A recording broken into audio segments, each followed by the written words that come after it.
ഞാൻ പാട്ട് പാടുന്നുണ്ടെന്ന് അവകാശപ്പെടത്തില്ല, പാട്ടല്ല പറയുക. അപ്പം ഇത് ഞാനിപ്പോൾ എല്ലായിടത്തും പറയും. അപ്പം ഞാൻ പാടുമ്പം എൻ്റെ ശബ്ദവും പാട്ടിൻ്റെ വരി അതിൻ്റെ പദങ്ങളെല്ലാം മേളിൽ നിൽക്കണം. കാരണം എന്താ ഈ പാടി ഒപ്പിക്കുന്നെന്ന് എൻ്റെ ഭാഷ പറഞ്ഞ അക്ഷരം പെറുക്കിയെടുക്കുന്ന വിധത്തിൽ വേണം കേൾപ്പിക്കാൻ.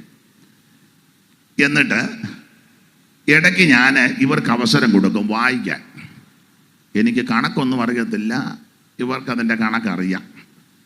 അപ്പോൾ അവരത് വായിക്കുമ്പം വേണം അതിൻ്റെ ശബ്ദം കൂട്ടിക്കൊടുക്കാൻ. ആരാ നിങ്ങളാണോ ചെയ്യുന്നത്? പാസ്റ്റർ തന്നെ അല്ലയോ? ആയിക്കോട്ടെ. അപ്പം ഞാൻ പാടുമ്പം ഇതിൻ്റെ എല്ലാ ശബ്ദം താത്തു നിൽക്കണം. അപ്പോൾ എൻ്റെ ശബ്ദം കേൾപ്പിക്കാനല്ല, ഏത് പാട്ടാണ്, വരി എന്തവാ, പദം എന്നതാന്നൊക്കെ തിരിയണം. ഇവർക്ക് ഞാൻ അവസരം കൊടുക്കുമ്പം അത് കൂട്ടിക്കണം. അന്നേരം ഞാൻ മിണ്ടുകയില്ല. അപ്പം അങ്ങനെ എന്നാ ജോസേ? ഒന്നുകൂടൊന്ന് നോക്കാം. എന്നുള്ള മാകും മക ദൈവാലയത്തിൽ നിന്നും, എന്നുള്ള മാകും മക ദൈവാലയത്തിൽ നിന്നും പൊങ്ങും നിനക്ക് വന്ദനം പരമേശ, പൊങ്ങും നിനക്ക് വന്ദനം പരമേശ, പാടും നിനക്ക് നിത്യവും പരമേശ, പാടും നിനക്ക് നിത്യവും.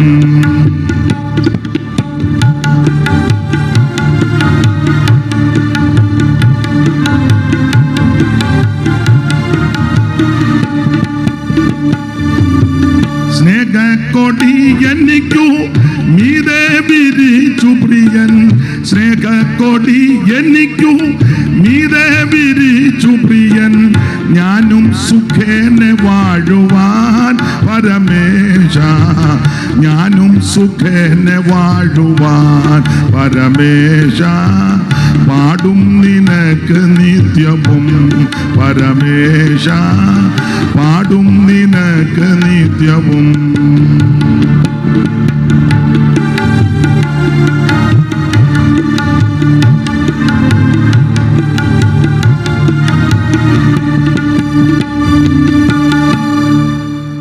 ഇങ്ങനെ വേണം, നന്നായിരിക്കുന്നു.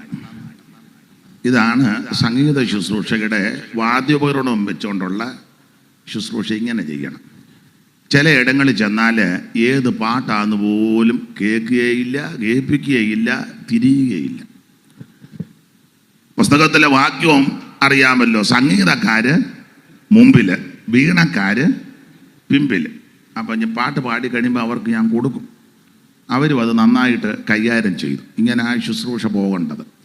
ഇത് ചിലയിടത്ത് കഴിഞ്ഞാൽ ഏത് പാട്ട് ഇതെല്ലാം കൂടെ അടിച്ച് പെരിപ്പിച്ച് മനുഷ്യനെ, അതായത് മറ്റുള്ളവർക്കും ബുദ്ധിമുട്ട് വരുന്നത്. ഇത് ഇങ്ങനെ പോട്ടെ, ഇങ്ങനെ പോണം, ഇങ്ങനെ പോട്ടെന്നല്ല, ഇങ്ങനെ ആ പോകേണ്ടത്.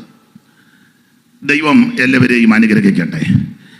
ഇന്ന് രാത്രിയിലെ തിരുവചന ചിന്തയ്ക്ക് അടിസ്ഥാനമായിട്ട് വായിച്ചത് കൊരിന്ത്യർക്ക് എഴുതിയ 2-ാം ലേഖനം 11-ാം അധ്യായത്തിൻ്റെ 4-ാമത്തെ തിരുവെടുത്ത. ആ തിരുവെടുത്ത് ഏവർക്കും വളരെ പരിചിതമായ തിരുവെടുത്ത. ഞാനതിൽ സംസാരിപ്പാൻ ആഗ്രഹിക്കുന്ന വിഷയം ദൈവത്തിൻ്റെ സഭയോട് നമുക്കെന്താ, നമ്മുടെ സമീപനം എന്താ? ദൈവസഭയെക്കുറിച്ച് ഓർക്കുമ്പോൾ, ദൈവസഭയ്ക്ക് വേണ്ടി പ്രാർത്ഥിക്കുമ്പോൾ, ദൈവസഭയോടുള്ള ബന്ധത്തിൽ നമ്മുടെ മനോഭാവം. അവിടെ പൗലോസിൻ്റെ ഒരു 5 മനോഭാവം പറയാനാണ് ഉദ്ദേശിക്കുന്നത്. ഇന്നത് പറയാൻ പറ്റുമോ എന്നറിയത്തില്ല, മിക്കവാറും നാളെ വരുവുള്ളൂ. അത് എന്തുവാണ് ചിന്തിക്കാൻ ഉദ്ദേശിക്കുന്നത്. മുഖവരയായിട്ട് പൗലോസ് ഒന്ന് സഭയെക്കുറിച്ച് ഓർക്കുമ്പോൾ എരിയുന്നുണ്ടെന്ന്, എരിവ്. 2,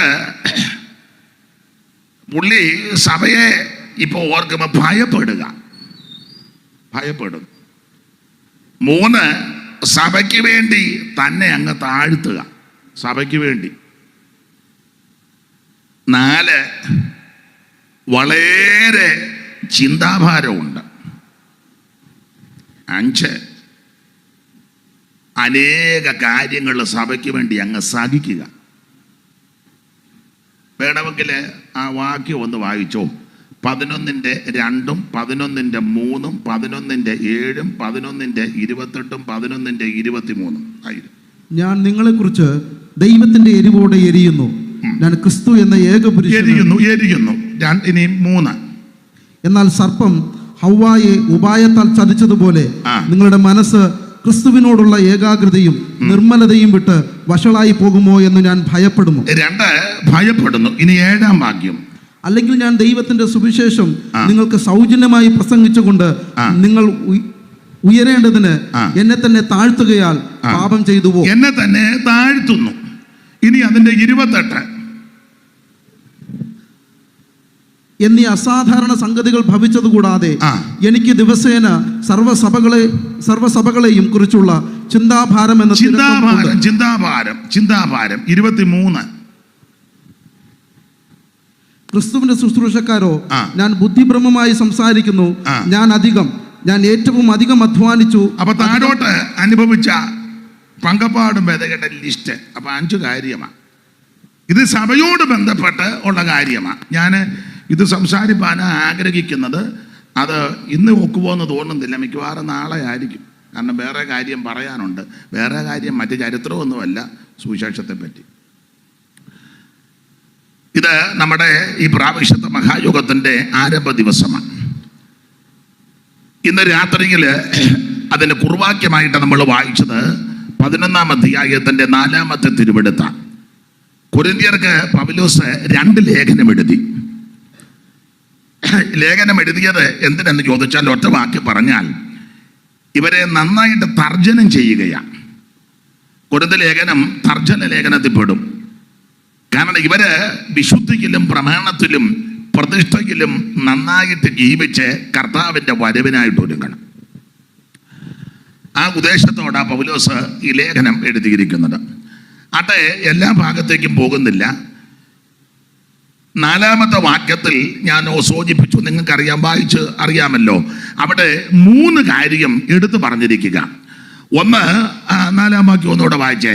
ഒരുത്തൻ വന്ന് ഞങ്ങൾ പ്രസംഗിക്കാത്ത മറ്റൊരു യേശുവിനെ പ്രസംഗിക്കുകയോ, മറ്റൊരു യേശു. 2, നിങ്ങൾക്ക് ലഭിക്കാത്ത വേറൊരു ആത്മാവെങ്കിലും, വേറെ ഒരു ആത്മാവ്. 3, നിങ്ങൾ കൈക്കൊള്ളാത്ത വേറൊരു സുവിശേഷം, വേറൊരു സുവിശേഷം. മറ്റൊരു യേശു, വേറൊരു ആത്മാവ്, വേറൊരു സുവിശേഷം. അപ്പോൾ ഇങ്ങനെയുള്ള കാര്യങ്ങളും വിഷയങ്ങളും വളരെ വർദ്ധിച്ചു വരിക. അതുകൊണ്ട് ഇന്ന് രാത്രി പ്രാരംഭത്തിൽ നമുക്ക് ചില കാര്യങ്ങൾ ചിന്തിക്കേണ്ടത്, വേറൊരു സുവിശേഷം ഇപ്പോൾ പ്രബലമായിക്കൊണ്ടിരിക്കുക. അതിപ്പോഴെന്നല്ല, ഈ ലേഖനം എഴുതിയ കാലം മുതലേ ഉണ്ട് വേറൊരു സുവിശേഷം. ഏതാ ഈ വേറൊരു സുവിശേഷം? അപ്പോൾ വേറൊരു സുവിശേഷം എന്ന് പറയുന്നതിലും കുറച്ചുകൂടെ നല്ലത് ശരിയായ സുവിശേഷം ഏതാ? എന്നെ ബൈബിൾ കോളേജിൽ പഠിപ്പിച്ച അധ്യാപകർ വളരെ ശ്രേഷ്ഠരാണ്. അതിൽ വളരെ പ്രഗത്ഭനായ ഒരു കർത്തൃദാസൻ മൺമറഞ്ഞു, ഇന്ത്യ ദൈവസഭയുടെ അസിസ്റ്റന്റ് ഓവർസിയറായിട്ടൊക്കെ ഇരുന്ന PG മാത്യു സാറിൻ്റെ അമ്മാവിയപ്പനെ MT മാത്യു, അദ്ദേഹത്തെ വേറൊരു പേര് പറയും മൈക്ക് മത്തായിച്ചൻ, ശ്രേഷ്ഠനായ ഒരു കർത്തദാസന, എൻ്റെ ഗുരുവാണ്. അപ്പം അദ്ദേഹം പല കാര്യങ്ങൾ പഠിപ്പിച്ചിട്ടുണ്ട്. അതെല്ലാം എനിക്ക് വളരെ പ്രയോജനമാണ്. അപ്പം അദ്ദേഹം പറയുമായിരുന്നു പഠിപ്പിക്കുമ്പോൾ, നിങ്ങൾ എവിടെയെങ്കിലും ചെല്ലുമ്പം ഇപ്പോൾ ഒരു ചായ കുടിക്കാൻ ചെന്നു, അവിടുത്തെ ചായ മോശമാണെന്ന് പറയണ്ട, നമ്മൾ നല്ല ചായ കൊടുത്താൽ മതി. അപ്പുറത്തെ മീൻ വെക്കുന്നവൻ്റെ മീൻ ചീഞ്ഞതാന്ന് പറയണ്ട, നമ്മൾ നല്ല മീൻ അങ്ങ് കൊടുത്താൽ മതി. പുള്ളിയുടെ ഭാഷ. ആ വീട്ടിലെ ഭക്ഷണം കൊള്ളുകയില്ല എന്ന് പറയണ്ട, നമ്മൾ നല്ല ഭക്ഷണം കൊടുത്താൽ മതി. അപ്പൊ കഴിക്കുന്നവരാ തീരുമാനിക്കുന്നത്, വാങ്ങുന്നവരാ തീരുമാനിക്കുന്നത് ഇതേതാ നല്ലതെന്ന്. അതുകൊണ്ട് വേറൊരു സുവിശേഷം വർദ്ധിച്ചുകൊണ്ടിരിക്കുക. അപ്പൊ അതുകൊണ്ട് അതവിടെ നിൽക്കട്ടെ. അപ്പം ഏതാ ശരിയായ സുവിശേഷം? അത് ഇന്ന് രാത്രി ഒന്ന് ചിന്തിക്കാം. ഇവിടെ ഇരിക്കുന്നവർക്കെല്ലാം അറിയാം. ഇതറിയാത്ത ആരെങ്കിലും വന്നിട്ടുണ്ടെങ്കിൽ, കേൾക്കുന്നുണ്ടെങ്കിൽ, വിശേഷിച്ച് ഈ സ്ഥലത്ത് ഇങ്ങനൊരു ക്രമീകരണം ഒരുക്കിയ ഇതിൻ്റെ ബിൽഡിങ്ങിൻ്റെ സ്ഥാപനത്തിൻ്റെ ചുമതലപ്പെട്ടവരെയും ദൈവം അനുഗ്രഹിക്കട്ടെ. എനിക്ക് തോന്നുന്നു അതിനേക്കാളും നല്ലത് ഇതാണെന്നാ തോന്നുന്നത്, കഴിഞ്ഞ പ്രാവശ്യം നടത്തിയത് അല്ലേ? പണ്ടൊരാൾ പറഞ്ഞില്ല, തത്തീർ എനിക്ക് ഗുണമായെന്ന് പറഞ്ഞ പോലെ ഇതാ കുറച്ചുകൂടെ നല്ലത്. മഞ്ഞും അടിക്കുന്നില്ല, ഇല്ലയോ? അവിടെ ആണെങ്കിൽ മഞ്ഞ് കൊള്ളും. ഇതാ നല്ലത്. ആ കർത്താവ് വരുന്നത് വരെ ഇങ്ങനെ പോട്ടെ. അപ്പോൾ ഈ സ്ഥാപനത്തെയും ചുമതലപ്പെട്ടവരെയും ദൈവം അനുഗ്രഹിക്കട്ടെ. അപ്പൊ ഇന്ന് രാത്രി അതുകൊണ്ട് ഇവിടെ ഇരിക്കുന്ന നിങ്ങളോടല്ല പ്രധാനമായിട്ട് പറയുന്നത്, ആരെങ്കിലും ഒരാള് ഇതറിയാത്തവരുണ്ടെങ്കിൽ അവരെ ഉന്നം വെച്ചാ പറയാൻ. ഇപ്പൊ നിങ്ങൾ അങ്ങോട്ട് പോകുമ്പോൾ ചോദിക്കുക, എവിടെ പോവുക? സുവിശേഷ യോഗത്തിന് പോയതാ. എന്താ സുവിശേഷം? അതിന് കൃത്യമായ മറുപടി പറയണം. നമ്മൾ ബാധ്യസ്ഥരാ. പത്രോസ് അങ്ങനെ പറഞ്ഞിരിക്കുന്നത്. 3:15 വായിച്ചു, അറിവുള്ള വാക്യമാ. പത്രോസിന്റെ 1-ാം ലേഖനം 3-ാം അധ്യായത്തിന്റെ 15-ാം വാക്യം അറിവുള്ള വാക്യമായെങ്കിലും വായിച്ചു. വായിക്കുന്നതില്ലയോ കുറച്ചുകൂടെ നല്ലത്, കാരണം ഭാഗ്യവും വരട്ടെ.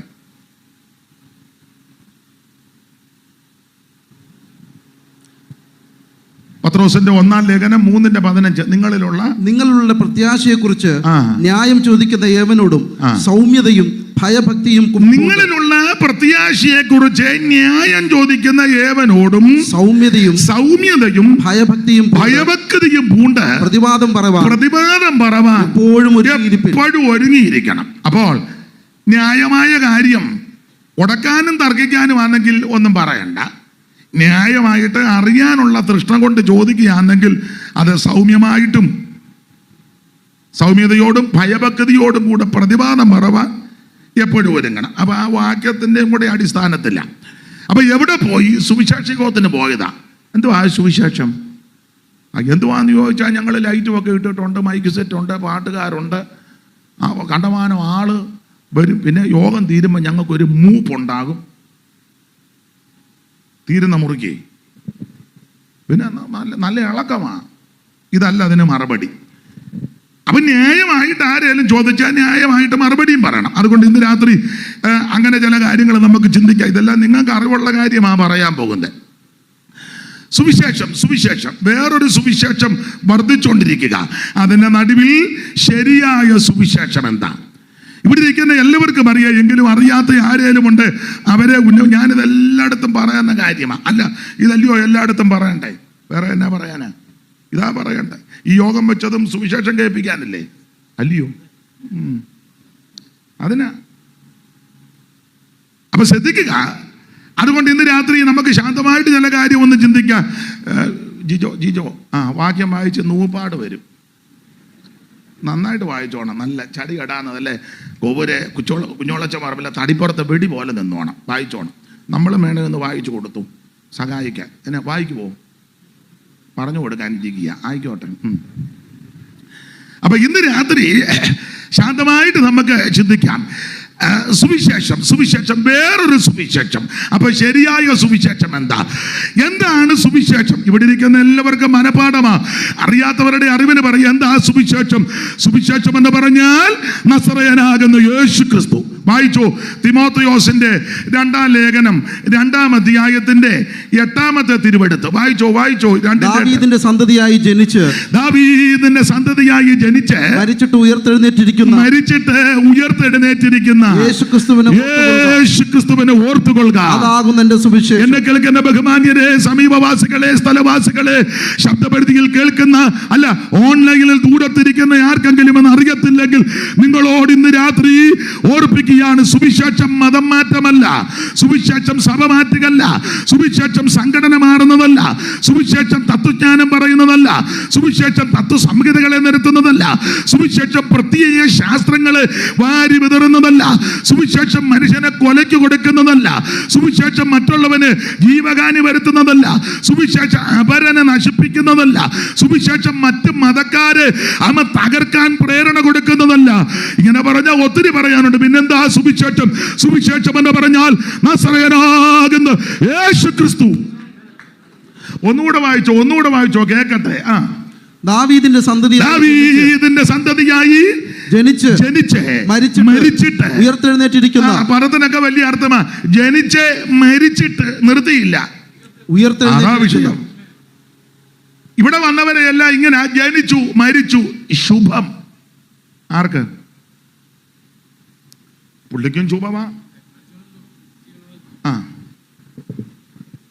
അല്ല, മരിക്കുമ്പോഴൊക്കെ നമ്മൾ പറയല്ലേ, ചിലർ നമുക്ക് സ്നേഹമുള്ളവരും പ്രാരാബ്ധമുള്ളവരും ഒക്കെ മരിക്കുമ്പോൾ നമ്മൾ പറയത്തില്ല. ഈയിടെ ഒരു മരണ വീട്ടിൽ പോയപ്പം ഒരാൾ കരഞ്ഞുകൊണ്ട് മരിച്ചു കിടക്കുന്ന പുള്ളിയെ നോക്കിക്കൊണ്ട് സ്നേഹിതം വന്ന് പറയാ, ജോർജ് കുട്ടി നീ രക്ഷപ്പെട്ടല്ലോടാ.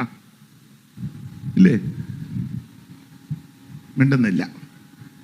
സ്നേഹിതം വന്ന് പറയാൻ, ജോർജ് കുട്ടി നീ രക്ഷപ്പെട്ടല്ലോടാ. അപ്പൊ എന്നാ, ഇവിടുന്ന് രക്ഷപ്പെട്ടു. ജോർജ് കുട്ടി എങ്ങോട്ട് പോയെന്നുള്ളത് ഞാൻ പിന്നെ പറയാം. ഇവിടുന്ന് പുള്ളി രക്ഷപ്പെട്ടെന്ന.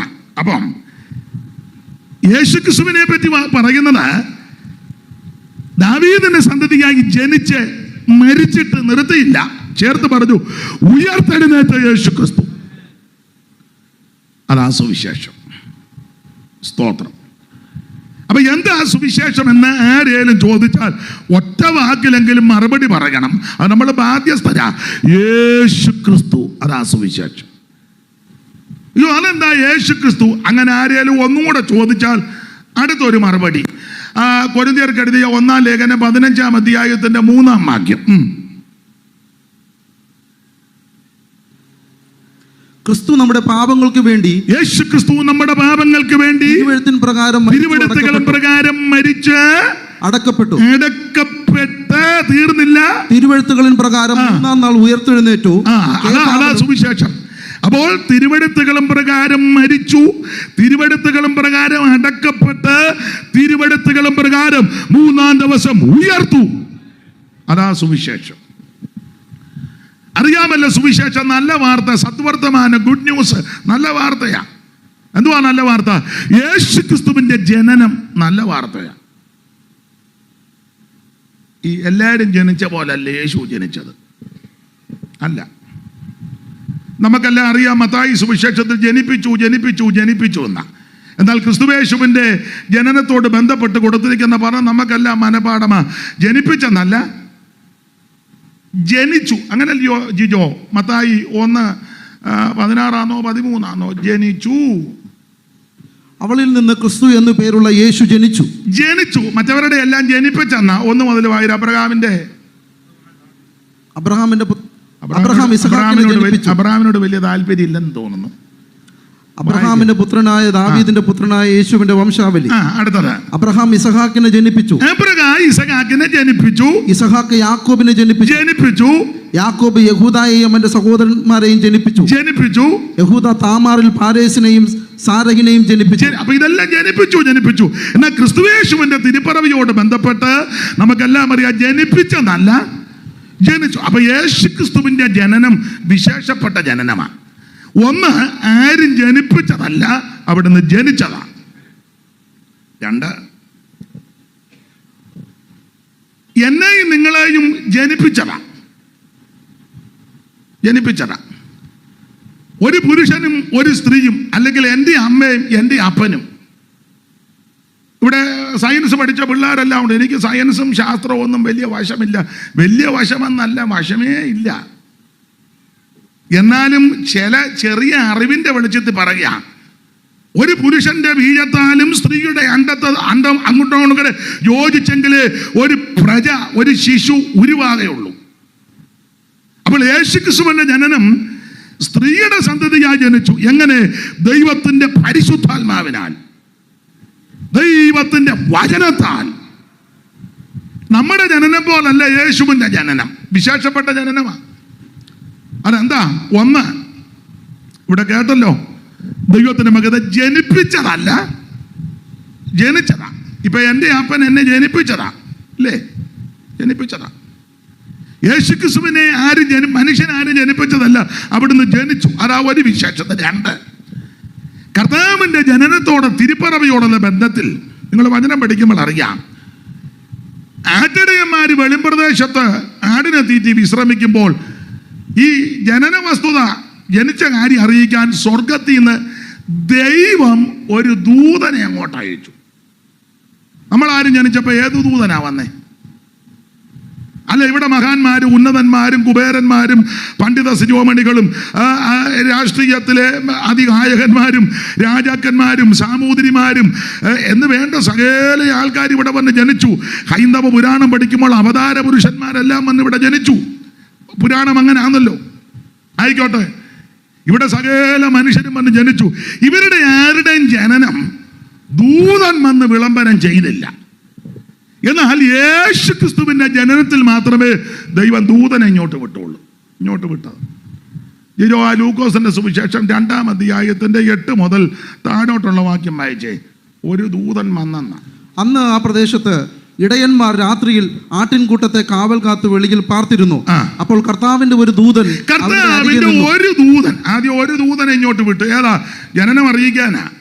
യേശുവിന്റെ ജനനത്തിന്റെ വിശേഷതയാ കർത്താവിന്റെ ഒരു ദൂതൻ. വായിക്കേ. കർത്താവിന്റെ തേജസ് അവരെ ചുറ്റി മിന്നി, അവർ ഭയപരവശരായി തീർന്നു. ദൂതൻ അവരോട്, ഈ ഒരു ദൂതൻ അവരോട്, ഭയപ്പെടേണ്ട, സർവ്വജനത്തിനും ഉണ്ടാകുവാനുള്ള ഒരു മഹാസന്തോഷം ഞാൻ നിങ്ങളോട് സുവിശേഷിക്കുന്നു. അപ്പൊ ഈ സുവിശേഷം അറിയിക്കുക. അപ്പൊ ഈ തിരുപ്പിറവി അറിയിക്കാൻ വേണ്ടി സ്വർഗത്തിലെ ദൈവം ഒരു ദൂതനെ ആദ്യം വിട്ടത്. ഇവിടെ ജനിച്ച ആരുടെ ജനനത്തിലാ ദൈവം ദൂതനെ വിട്ടേ? എന്നെ എല്ലാവർക്കും ഒരു സങ്കടം പോലെ. നിങ്ങളുടെ ജനനം ദൂതൻ പറയാഞ്ഞിട്ടായിരിക്കും. യേശുവിന്റെ ജനനത്തിന്റെ വിശേഷത ദൂതനെ ഇങ്ങോട്ട് വിട്ടു. മാത്രമാണോ ഈ ജനനത്തിന്റെ വൈശിഷ്ട്യം? ഈ ദൂതൻ വന്ന് കാര്യം പറഞ്ഞു. അല്പം കഴിഞ്ഞപ്പം ദൂതന്മാരുടെ ഒരു കൂട്ടം അങ്ങോട്ട് വന്നു നിരന്നു. സ്വർഗീയ സൈന്യത്തിന്റെ ഒരു സംഘം, പെട്ടെന്ന് സ്വർഗീയ സൈന്യത്തിന്റെ ഒരു സംഘം കൂടെ ദൂതനോട് ചേർന്ന് ദൈവത്തെ പുകഴ്ത്തി. ഇതുപോലെ ജനിച്ചതാരാ? അതാ ജനത്തിന്റെ വിശേഷത. യേശുവിന്റെ ജനനത്തിന്റെ വിശേഷത ആദ്യം ഒരു ദൂതനെ ഇങ്ങോട്ട് ദൈവം വിട്ടു. ആട്ടിടയന്മാരോട് എന്ന് പറയാൻ പറഞ്ഞു. ഇത് പറഞ്ഞുകൊണ്ടിരിക്കുന്നതിന് പെട്ടെന്ന് സ്വർഗീയ സൈന്യത്തിന്റെ ഒരു സംഘം നിർണയിക്കാനൊക്കത്തില്ല. എൻ്റെ ഭാവനെ പറഞ്ഞ ആകാശമണ്ഡലം മുഴുവൻ വന്ന് ദൂതൻ അങ്ങ് നിന്നു. പിന്നെ ഞാനങ്ങ് ഭാവനെ കാണുക. നാഗസ്വരവും ഫ്ലൂട്ടും തബല് മൃദംഗവും കീബോർഡൊന്നുണ്ടോ എന്ന് അറിയത്തില്ല. ഇല്ലെന്നാ പുള്ളി പറയാന്ന്. ഉണ്ടെങ്കിൽ ഉണ്ട്, ഇല്ല. ഇനി അത് പറഞ്ഞ് ഒരൊടക്കുണ്ടാക്കണ്ട. ഹാർമോണിയവും ഇതെല്ലാം വെച്ച് ഒരു പാട്ടും ഒരു സ്തുതിഗീതമൊക്കെ. അത്യുന്നതങ്ങൾ ദൈവത്തിന് മഹത്വം, ഭൂമിയിൽ ദൈവപ്രസാദമുള്ള മനുഷ്യർക്ക് സമാധാനം. ഞാൻ ആ ഭാഗം അങ്ങ് വിടുക. ഇതുപോലെ ഒരു ജനനം ആരുടെയും നടന്നിട്ടില്ല, ഇനി നടക്കത്തുമില്ല. അതുകൊണ്ടാണ് യേശു ക്രിസ്തുവിന്റെ ജനനം വ്യത്യസ്തമാണ് എല്ലാവരും. അതെ, ഇത് നല്ല വാർത്തയാ. അപ്പൊ യേശു ക്രിസ്തുവിന്റെ ജനനം, അവിടുത്തെ മരണം, അത് നല്ല വാർത്തയാ. ക്രിസ്തുയേശുവിന്റെ മരണം നല്ല വാർത്തയാ.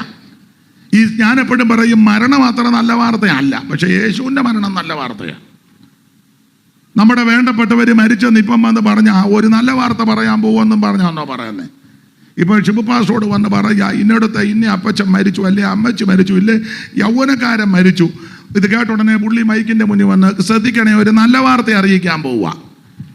ഇന്നോടത്ത് ഇന്നയാള് മരിച്ചു, അവരെങ്ങാനും കേൾക്കുകയാണെ നമ്മളെ. അപ്പൊ ഈ മരണം നല്ല വാർത്തയല്ല.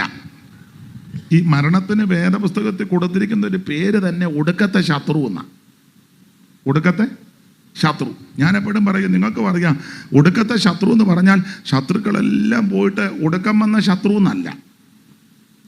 എല്ലാ ശത്രുക്കളും പോയി ലാസ്റ്റ് വന്ന ശത്രു എന്നല്ല.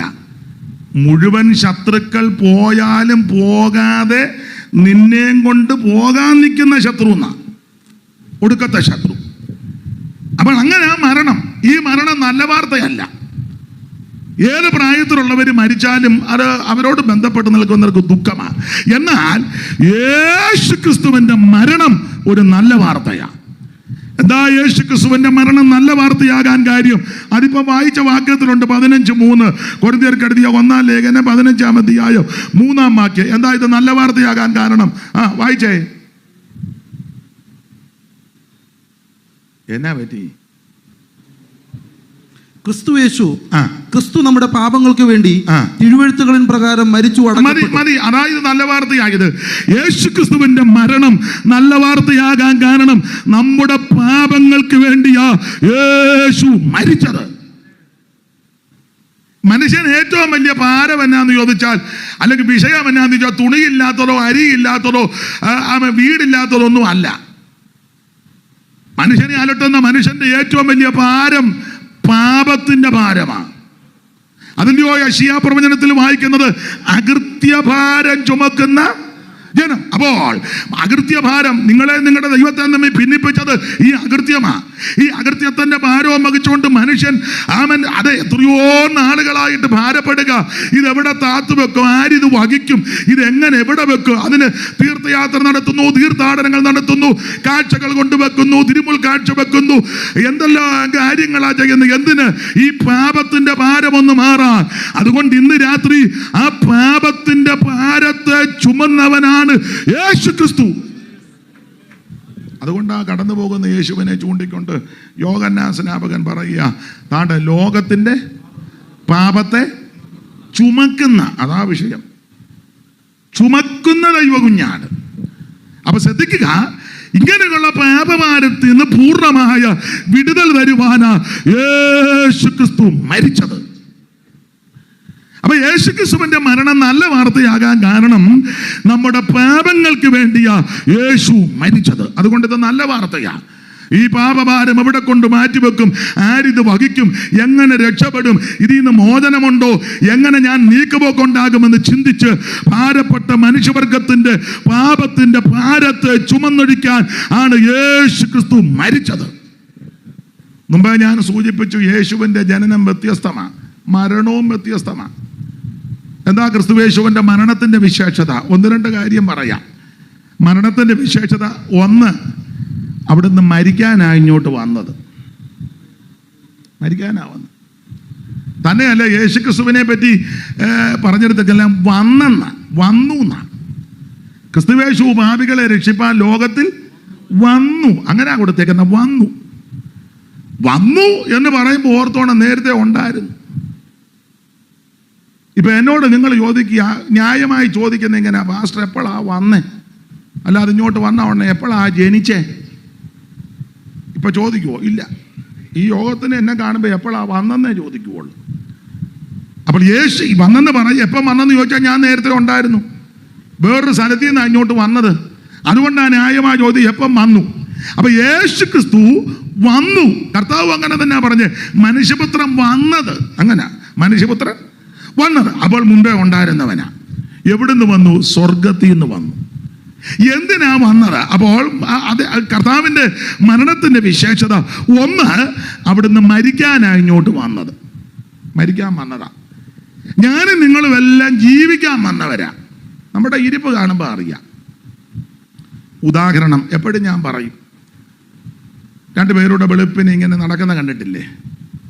ഭാര്യയും ഭർത്താവും. പുള്ളിയുടെ കയ്യിലൊരു മുളവടിയുണ്ട്, അമ്മയൊരു സ്കാർഫൊക്കെ കെട്ടി മഞ്ഞം പിടിച്ച്. നമ്മൾ ചോദിക്കല്ലേ, എന്നാ കുറച്ച് നാളൂടെ ചിലതിങ്ങനെ കയറ്റി പറ, കുറച്ച് നാളൂടെ വലിയ കുഴപ്പമില്ലാതെ ജീവിച്ചാൽ. അല്ല, ആഹാരം കഴിക്കുന്ന സമയത്ത് നമ്മൾ ചിലയിടത്തൊക്കെ കണ്ടിട്ടുണ്ട്, നിങ്ങളും ശ്രദ്ധിച്ചുണ്ട്, ഇത് കഴിച്ചാട്ടെ, വേണ്ട, ഇത് ഇച്ചിരി മെഴുക്ക് പുരട്ടി, എന്നാ ഇച്ചിരി ബീഫ് ഒലത്തിയതും, എന്നാ പപ്പടം കഴിച്ചാട്ടെ, എന്നാ ഇച്ചിരി അച്ചാറെടുക്കും. യോ, പിന്നെ ലാസ്റ്റ് പുള്ളി ഇങ്ങോട്ട് ചോദിക്കും, പാവയ്ക്ക കാണുമോ? എന്നെ. അപ്പം നമ്മൾ പുള്ളി വിളിക്കും, എന്നാ ഇങ്ങനെ? കുറച്ച് നാളൂടെ ജീവിച്ച കൊള്ളാമെന്നുണ്ട് എന്ന് പറഞ്ഞാൽ വലിയ കുഴപ്പമില്ലാതെ. കുറ്റമല്ലീ പറഞ്ഞത്, നല്ലതാ. അങ്ങനെയൊക്കെ പത്യം നോക്കുന്നത് നല്ലതാ. അപ്പം ഞാനും നിങ്ങളുമെല്ലാം ജീവിക്കാൻ വന്നവരാ. എന്നാൽ യേശു ക്രിസ്തു ഇങ്ങോട്ട് വന്നത് മരിക്കാൻ വന്നതാ. ഒന്ന്. രണ്ട്, ഈ മരണത്തിന്റെ വിശേഷത അവിടുന്ന് കൂടെ കൂടെ കൂടെ പറയുമായിരുന്നു, മരിക്കാൻ പോവാന്ന്, മരിക്കാൻ പോവാ കൂടെ കൂടെ പറയും. നമുക്ക് അങ്ങനെ പറയുന്ന ഇഷ്ടമല്ല. ചിലപ്പം വല്ല ഉണർവിന് കയറി ഒന്ന് പറയും, ഞാൻ മിക്കവാറും ഈയിടെ മരിക്കും. എന്നാൽ ഇത് കഴിഞ്ഞ് വീട്ടിൽ ചെല്ലുമ്പോൾ ഒന്നേ ഭാര്യ ചോദിക്കും, നിങ്ങൾക്ക് എന്നാത്തിൻ്റെ ദീനമാണ് ഉമ്മ? അല്ലെ പിള്ളേർ ചോദിക്കും, പപ്പായ്ക്ക് വേറൊന്നും പറയാൻ? ചാകുന്ന കാര്യം. അല്ല, ഉദാഹരണത്തിന് ഭാര്യയും ഭർത്താവും രാവിലെ വെളുപ്പിനെ എഴുന്നേറ്റ് പാട്ട് പാടി പ്രാർത്ഥിച്ച ഉടനെ ഭർത്താവ് ഭാര്യയോട് പറയാ, കുഞ്ഞന്നാമേ, ഞാൻ 2 ദിവസത്തിനകം മരിക്കും. നിങ്ങൾക്ക് വേറെ ഒന്നും പായി വന്നില്ലല്ലേ? കൃപയുള്ള കുഞ്ഞമ്മയാണ് ഉടനെ യേശുവിൻ്റെ നാമത്തിൽ ആവശ്യമില്ലാത്ത സംസാരങ്ങൾ സംസാരിക്കുന്ന ദുഷ്ടവ്യാപാരങ്ങളെ ഒരാട്ടും. കാരണം ഭാര്യയ്ക്ക് ഇഷ്ടമല്ല ഭർത്താവ് മരിക്കുന്നെന്ന് കേൾക്കുന്നതും ഇഷ്ടമല്ല, മരിക്കുന്നതും വലിയ താല്പര്യമില്ല. മനുഷ്യൻ്റെ എല്ലാം പ്രകൃതി അങ്ങനെ തിരിച്ചും. എന്നാൽ യേശു ക്രിസ്തു കൂടെ കൂടെ പറയുന്ന ഒരു പദമുണ്ടായിരുന്നു, മരിക്കാൻ പോവാ, മരിക്കാം. ഇത് ഒരു പ്രാവശ്യം പറഞ്ഞ് നിർത്തിയില്ല, പറഞ്ഞു തുടങ്ങിയെന്ന. ജിജോടെ മത്തായി സുവിശേഷം 16:21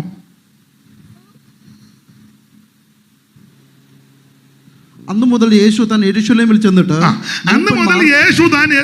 ചെന്നിട്ട് മൂപ്പന്മാർ, മഹാപുരോഹിതന്മാർ, ശാസ്ത്രിമാർ എന്നിവരാൽ പലതും സഹിച്ചു കൊല്ലപ്പെടുകയും 3-ാം നാൾ ഉയർത്തെഴുന്നേൽക്കുകയും വേണ്ടത് എന്ന് ശിഷ്യന്മാരോട് പ്രസ്താവിച്ചു തുടങ്ങി. അതാ, അപ്പം ഒന്ന് പ്രസ്താവിച്ച് നിർത്തിയില്ല, പ്രസ്താവിച്ച് തുടങ്ങി. അപ്പോൾ ഒന്ന്, മരിക്കാനാ വന്നത്. 2, ഇത് പറഞ്ഞങ്ങ് തുടങ്ങി. മരിക്കുമെന്ന് പറഞ്ഞെന്നല്ല, തുടങ്ങി. അപ്പൊ കൂടെ കൂടെ ഇത് പറയുമായിരുന്നു. വേറെ ഭാഗ്യമുണ്ട്. ഇപ്പം എല്ലാ അരിയും പിടിച്ച് ഞെക്കണ്ടല്ലോ, ഒന്ന് പോരെ. പുള്ളിയും ചിന്തിച്ചിരിക്കുക, ഒന്നേ പറയാവുള്ളൂ, എനിക്ക് ഇതെല്ലാം കൂടെ തപ്പിയെടുക്കാൻ ഒന്ന് മതി. അപ്പൊ ശ്രദ്ധിക്കുക, യേശു ക്രിസ്തു കൂടെ കൂടെ പറയുമായിരുന്നു ശുശ്രൂഷയിൽ, മനുഷ്യപുത്രൻ മരിക്കാൻ പോവുക. മരിക്കാനാ വന്നത്. 2, മരിക്കുമെന്ന് കൂടെ കൂടെ പറയും. 3, എങ്ങനെ മരിക്കുന്നെന്ന് യേശു പറഞ്ഞു. അതാ ഈ മരണത്തിന്റെ വിശേഷത. ഇവിടെ ഇരിക്കുന്ന ആർക്കായാലും പറയാൻ പറ്റുമോ, ഞാൻ ഇന്ന വിധത്തില മരിക്കുന്നു? ഞാൻ പനിച്ചേ ചാവുള്ള അലക്സാണ്ടർ ചത്ത പോലെ, അല്ലെങ്കിൽ സോക്രട്ടീസിനെ പോലെ വിഷമടിച്ചാ ഞാൻ ചാകുന്നേ, അല്ലെങ്കിൽ പറയുക ഞാൻ ഇന്ന് വണ്ടി ഇടിച്ചായിരിക്കും മിക്കവാറും ഞാൻ ചാകുന്നേ. അങ്ങനൊന്നും വരാതിരിക്കട്ടെ. അല്ല, അങ്ങനെ പറയാൻ പറ്റുമോ? എനിക്ക് കോവിഡ് ആയിട്ടേ ഞാൻ മിക്കവാറും പോകും. എങ്ങനെ മരിക്കുമെന്ന് ഇവിടെ ഇരിക്കുന്ന ആർക്കും പറയാനൊക്കത്തില്ല. ആരും അങ്ങനെ പറഞ്ഞിട്ടുമില്ല. ചിലരൊക്കെ പറഞ്ഞെന്ന് പറയുന്നു, പക്ഷെ ഒത്തില്ലെന്നും പറയുന്നു. ഇന്ന വിധത്തിൽ മരിക്കുമെന്ന് പറഞ്ഞു, അവസാനം അങ്ങനൊന്നും. എന്നാൽ യേശു ക്രിസ്തു ഇന്ന വിധത്തിൽ മരിക്കുമെന്ന് പറഞ്ഞു. മരിക്കും. അതായി മരണത്തിന്റെ വിശേഷത. ഉപദ്രവങ്ങളേറ്റ്, നിന്ദയേറ്റ്, അപമാനമേറ്റ്, ആക്ഷേപമേറ്റ്, പീഡകളേറ്റായിരിക്കും മനുഷ്യപുത്രൻ മരിക്കുന്നത്. ഇത് യേശു കൂടെ കൂടെ പറഞ്ഞു. അപ്പോൾ 1, മരിക്കാൻ വന്നു. 2, കൂടെ കൂടെ മരിക്കുമെന്ന് പറഞ്ഞു. 3, ഇന്ന വിധത്തിലാ മരിക്കുന്നെന്ന് യേശു പറഞ്ഞു.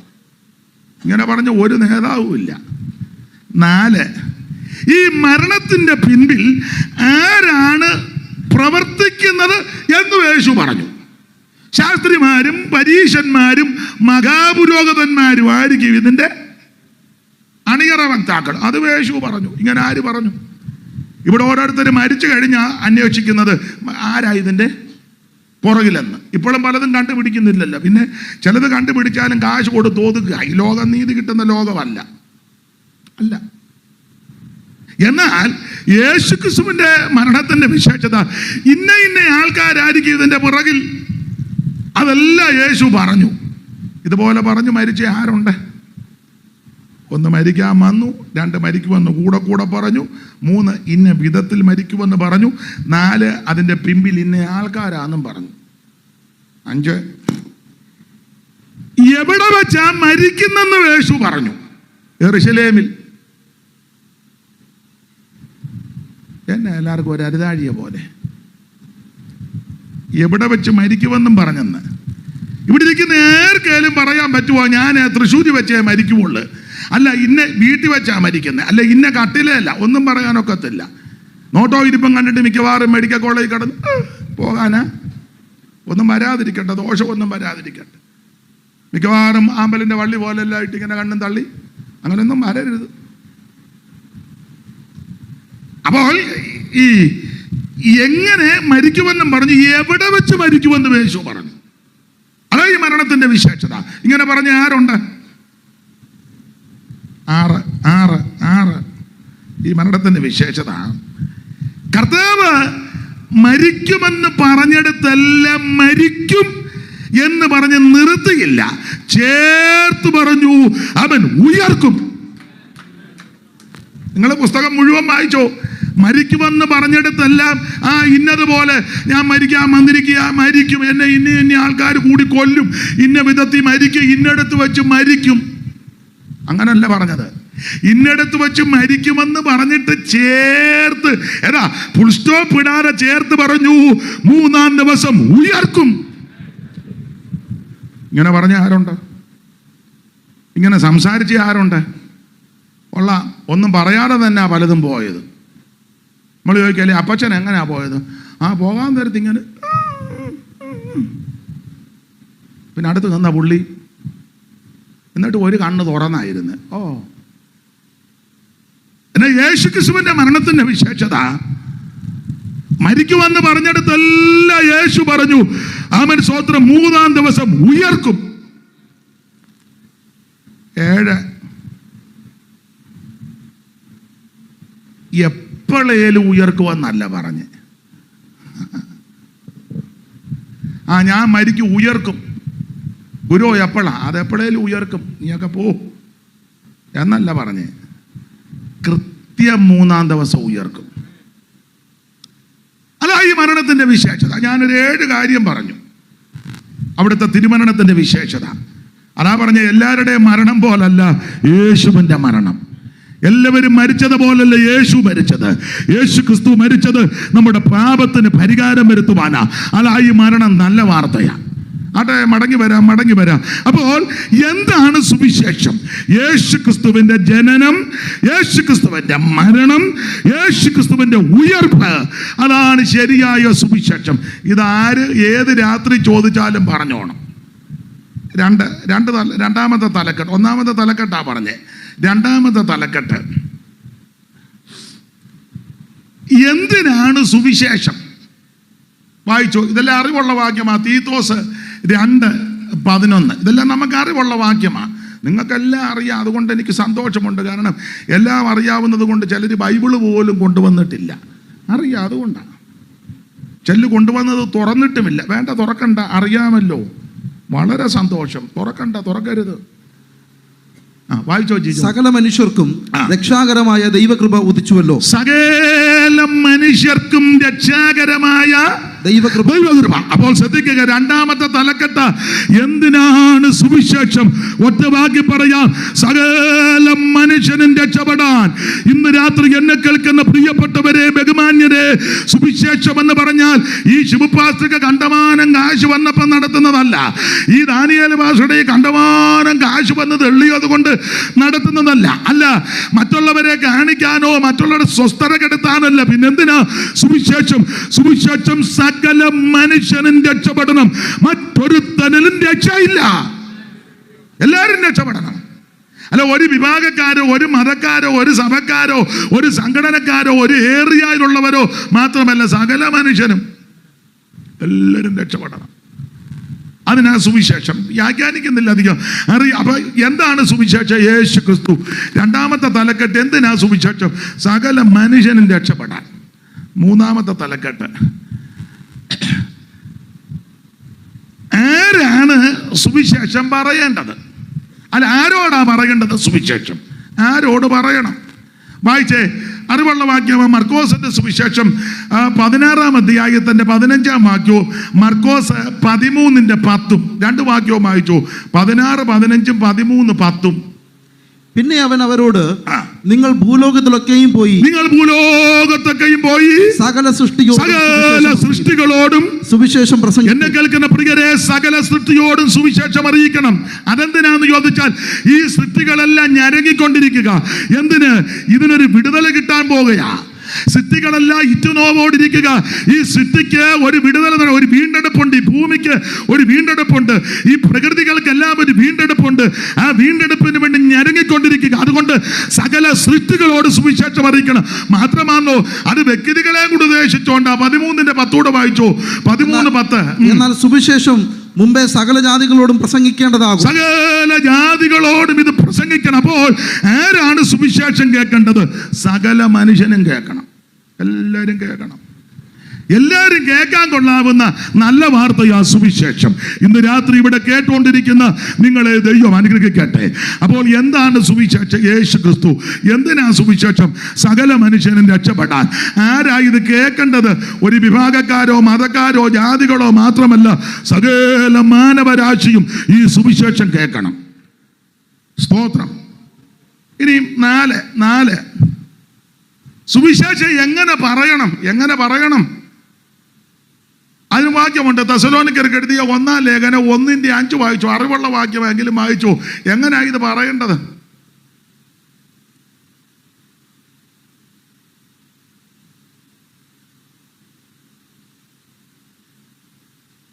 തെസ്സലോനിക്കർക്ക് എഴുതിയ 1-ാം ലേഖനം 1:5. ഞങ്ങളുടെ സുവിശേഷം വചനമായി മാത്രമല്ല, കുറെ വാക്യം മാത്രം പറഞ്ഞു പോകുകയല്ല. ഞങ്ങളുടെ സുവിശേഷം കുറെ വാക്യം വചനം മാത്രം പറയല്ല, പിന്നെയോ ശക്തിയോടും പരിശുദ്ധാത്മാവോടും നിശ്ചയത്തോടും കൂടെ നിങ്ങളോട് അറിയിക്കുന്നത്. അപ്പൊ ഇതിനകത്ത് ശക്തി വേണം, പരിശുദ്ധാത്മാവ് വേണം, ബഹുനിശ്ചയം വേണം. ഇങ്ങനെ സുവിശേഷം. അതായത് യുവരാസന്മാരൊക്കെ ശബ്ദമെടുത്തും വളരെ ഉറക്കെയൊക്കെ പറയുന്നത്. ഇത് ശക്തിയോടും പരിശുദ്ധാത്മാവോടും ബഹുനിശ്ചയത്തോടും കൂടെ പറയണം. അങ്ങനെ സുവിശേഷം അറിയിക്കണ്ടേ. വിവരിക്കുന്നില്ല. അടുത്തത്, ഇങ്ങനെ ശക്തിയോടും പരിശുദ്ധാത്മാവോടും ബഹുനിശ്ചയത്തോടും സുവിശേഷം അറിയിക്കുമ്പോൾ നിങ്ങൾ അങ്ങനെയാ കേൾക്കേണ്ടത്. എങ്ങനെയും കേട്ടാ മതിയോ? വായിച്ചേ 6-ാം വാക്യം. ബഹു കഷ്ടം സഹിക്കേണ്ടി വന്നിട്ടും നിങ്ങൾ പരിശുദ്ധാത്മാവിന്റെ സന്തോഷത്തോടെ ആ വചനം സുവിശേഷം ക്രിസ്തുവിനെ കൈക്കൊണ്ടു.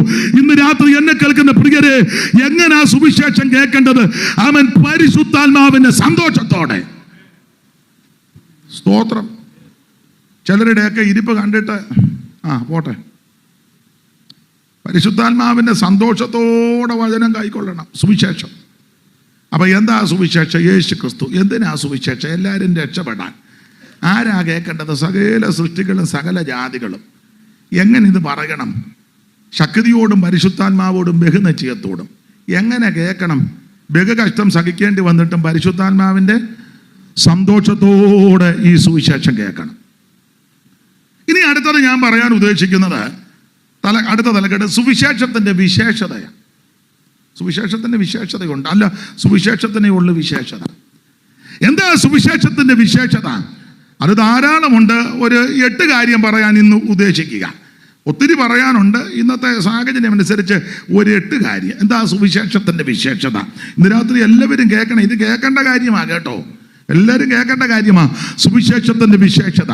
ഇതെല്ലാം നമുക്ക് അറിവുള്ള വാക്യമാണ്. പിന്നെ ഞാൻ ഈ വാക്യം വായിപ്പിക്കുന്ന എന്തിനാന്ന് ചോദിച്ചാൽ, ഞാൻ എപ്പോഴും പറയും, ചില ആൾക്കാർ എന്നെ പറ്റി പറയുന്നത് അയാൾ വായി വരുന്നതെല്ലാം വിളിച്ചു പറഞ്ഞേച്ച് പോയെന്ന. അപ്പൊ ഈ വായി വരുന്നത് എന്തുവാന്നാ ഈ വായിപ്പിക്കുന്നത്? കാരണം ഇതിനകത്തുള്ള കാര്യമാണ്.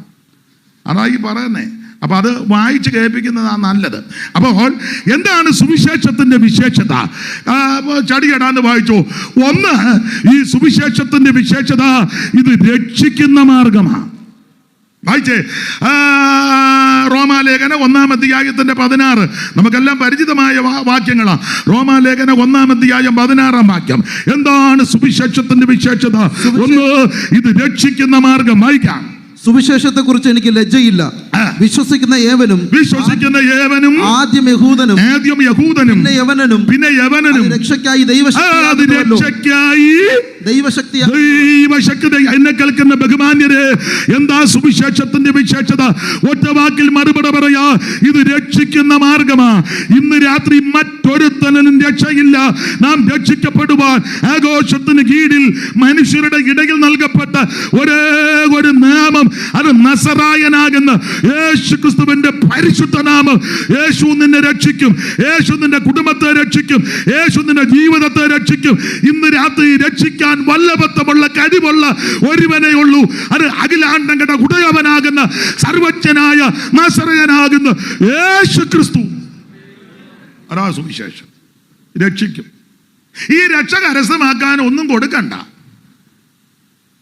അരി കൊടുക്കണ്ട, തുണി കൊടുക്കണ്ട, മണി കൊടുക്കണ്ട, കിണി കൊടുക്കണ്ട, ആടിനെ കൊടുക്കണ്ട, മാടിനെ കൊടുക്കണ്ട, കാട് കൊടുക്കണ്ട, ഒന്നും കൊടുക്കണ്ട. 5 പൈസ നേർച്ച ഇടണ്ട. ഭൗതിക വസ്തുക്കളൊന്നും കൊണ്ട് കൊടുക്കണ്ട. രക്ഷപ്പെടാനേ. ഇപ്പം ഇത് കൊടുത്താൽ അടിച്ചു മാറ്റിക്കൊണ്ട് പോകുന്ന കാലവും കൂടാ. എന്തെങ്കിലും കൊണ്ട് കൊടുത്താലേ ഒന്നിനെയും വിശ്വസിക്കാനും ഒക്കത്തില്ല. എന്നാ നിങ്ങൾക്കെല്ലാവരും സങ്കടം പോലെ. അവർ രക്ഷപ്പെടാൻ 5 രൂപ കൊടുക്കണ്ട, 5 പൈസ കൊടുക്കണ്ട, ഒരു ഭൗതിക വസ്തുക്കളും കൊടുക്കണ്ട. അല്ല, ഇത് കൊടുത്താൽ ഏക്കത്തില്ലല്ലോ. ദൈവം ഏക്കുവോ? അതിനാ നിന്റെ ആട് ദൈവത്തിന് വേണ്ട, മാട് വേണ്ട, കോഴി വേണ്ട, കോഴിമുട്ട വേണ്ട. അതിനാ ഇവിടെ ഇതെല്ലാം നിർമ്മിച്ചവൻ ദൈവമല്ലേ? ഉണ്ടാകട്ടെ എന്ന് പറഞ്ഞപ്പോൾ മുഴുവനെ ഉണ്ടാക്കിയവനാ ദൈവം. ആ ദൈവത്തിന് എന്താ നമ്മുടെ ഭൗതിക വസ്തുക്കളെ? വെള്ളത്തിൻ്റെ കൂട്ടത്തിന് സമുദ്രമെന്ന് പേരിട്ടു. സമുദ്രത്തെ നോക്കി വെച്ച് ദൈവം പറഞ്ഞു കൂട്ടമായിട്ട് ജന്തു അതിനകത്ത് ജനിക്കട്ടെന്ന്. എൻ്റെ ഭാഷ പറഞ്ഞാൽ തിമിങ്ങലം മുതൽ ചൂട വരെ, തിമിങ്ങലം മുതൽ ചൂട വരെ സമുദ്രത്തിൽ. അന്നാരുവാ നമ്മൾ അതിൽ നിന്ന് 2 നെന്മി ദൈവത്തിന് കണ്ടോണം. തിമിങ്ങലം ഉണ്ടാക്കിയ ദൈവം മേളിയിരുന്ന് ജനിക്കുക. വിഡി, ഞാൻ ഉണ്ടാക്കിയ തിമിങ്ങലം വരെ കിടക്കുക. അന്നേരം നിന്റെ 2 ഇതിന് വേണ്ട. മാത്രമാണോ ഈ ഭൂമിയിൽ എന്തെല്ലാം സൃഷ്ടിച്ചു ദൈവം? ഏതാണ്ട് 35,000-ൽ കൂടുതൽ ഇനം ജീവികളാണ് ഭൂമിയിൽ തന്നെ. പുറകോട്ടൊത്തിരി പോകുന്നില്ല. ഇപ്പോഴത്തെ നിലയനുസരിച്ച് ആന മുതൽ അരണ വരെ ദൈവം സൃഷ്ടിച്ചതാണ്. വേറെ ഉണ്ട് ജീവികൾ. പിന്നെ ഞാൻ ഒരു പ്രാസം ഒപ്പിച്ചത് പറഞ്ഞതേ ഉള്ളൂ. ആന മുതൽ ഇരിക്കട്ടെ ഒരു പ്രാസം. അപ്പൊ ആന മുതൽ അരണ വരെ നിർമ്മിച്ചവനാ ദൈവം. ആ ദൈവത്തിനാണോ നിന്റെ ആട് എവിടെ പോകുന്നു? മേരിക്കുട്ടി, ആടിനെയും കൊണ്ട് പോവാ. ആർക്കാ? ദൈവത്തിന്. ആടാണ് ഇങ്ങനെ നിൽക്കുക, പിടിച്ച് വലിക്കുക, എന്നിട്ട് നശിച്ചാട്. ദൈവത്തിന് നിന്റെ ആട് വേണോ? വായിച്ചേ 50-9 സങ്കീർത്തനം. പെട്ടെന്ന് വായിച്ചു. അറിവുള്ള വാക്യം 50-9. അതും പ്രാസത്തിൽ ഇരിക്കട്ടെ. നിന്റെ വീട്ടിൽ നിന്ന് കാളയെയോ, നിന്റെ വീട്ടിൽ നിന്ന് മേരിക്കുട്ടി, നിന്റെ വീട്ടിൽ നിന്ന് കാളയെയോ, നിന്റെ തൊഴുത്തിൽ നിന്ന് കോലാട്ട് കൊറ്റനെയോ, നിന്റെ വീട്ടിൽ നിന്ന് കോലാട്ട് കൊറ്റനെയോ ഞാൻ എടുക്കയില്ല. ദൈവം പറയുക. നിന്റെ ആടും വേണ്ട, കോലാട്ട് കൊറ്റനും വേണ്ട, മാടും വേണ്ടെന്ന്. പിന്നെ കാട്ടിലെ സകല മൃഗവും. കാട്ട് ദൈവം ഉണ്ടാക്കട്ടെന്ന് പറഞ്ഞപ്പം സകല എണ്ണു ഇല്ലേ? പണ്ടൊരു പാട്ടിലുണ്ട്, കാട്ടാനക്കരടി പുലി ചെന്നായി കാട്ടുപൊത്ത് കരിമ്പുലി കൂട്ടം.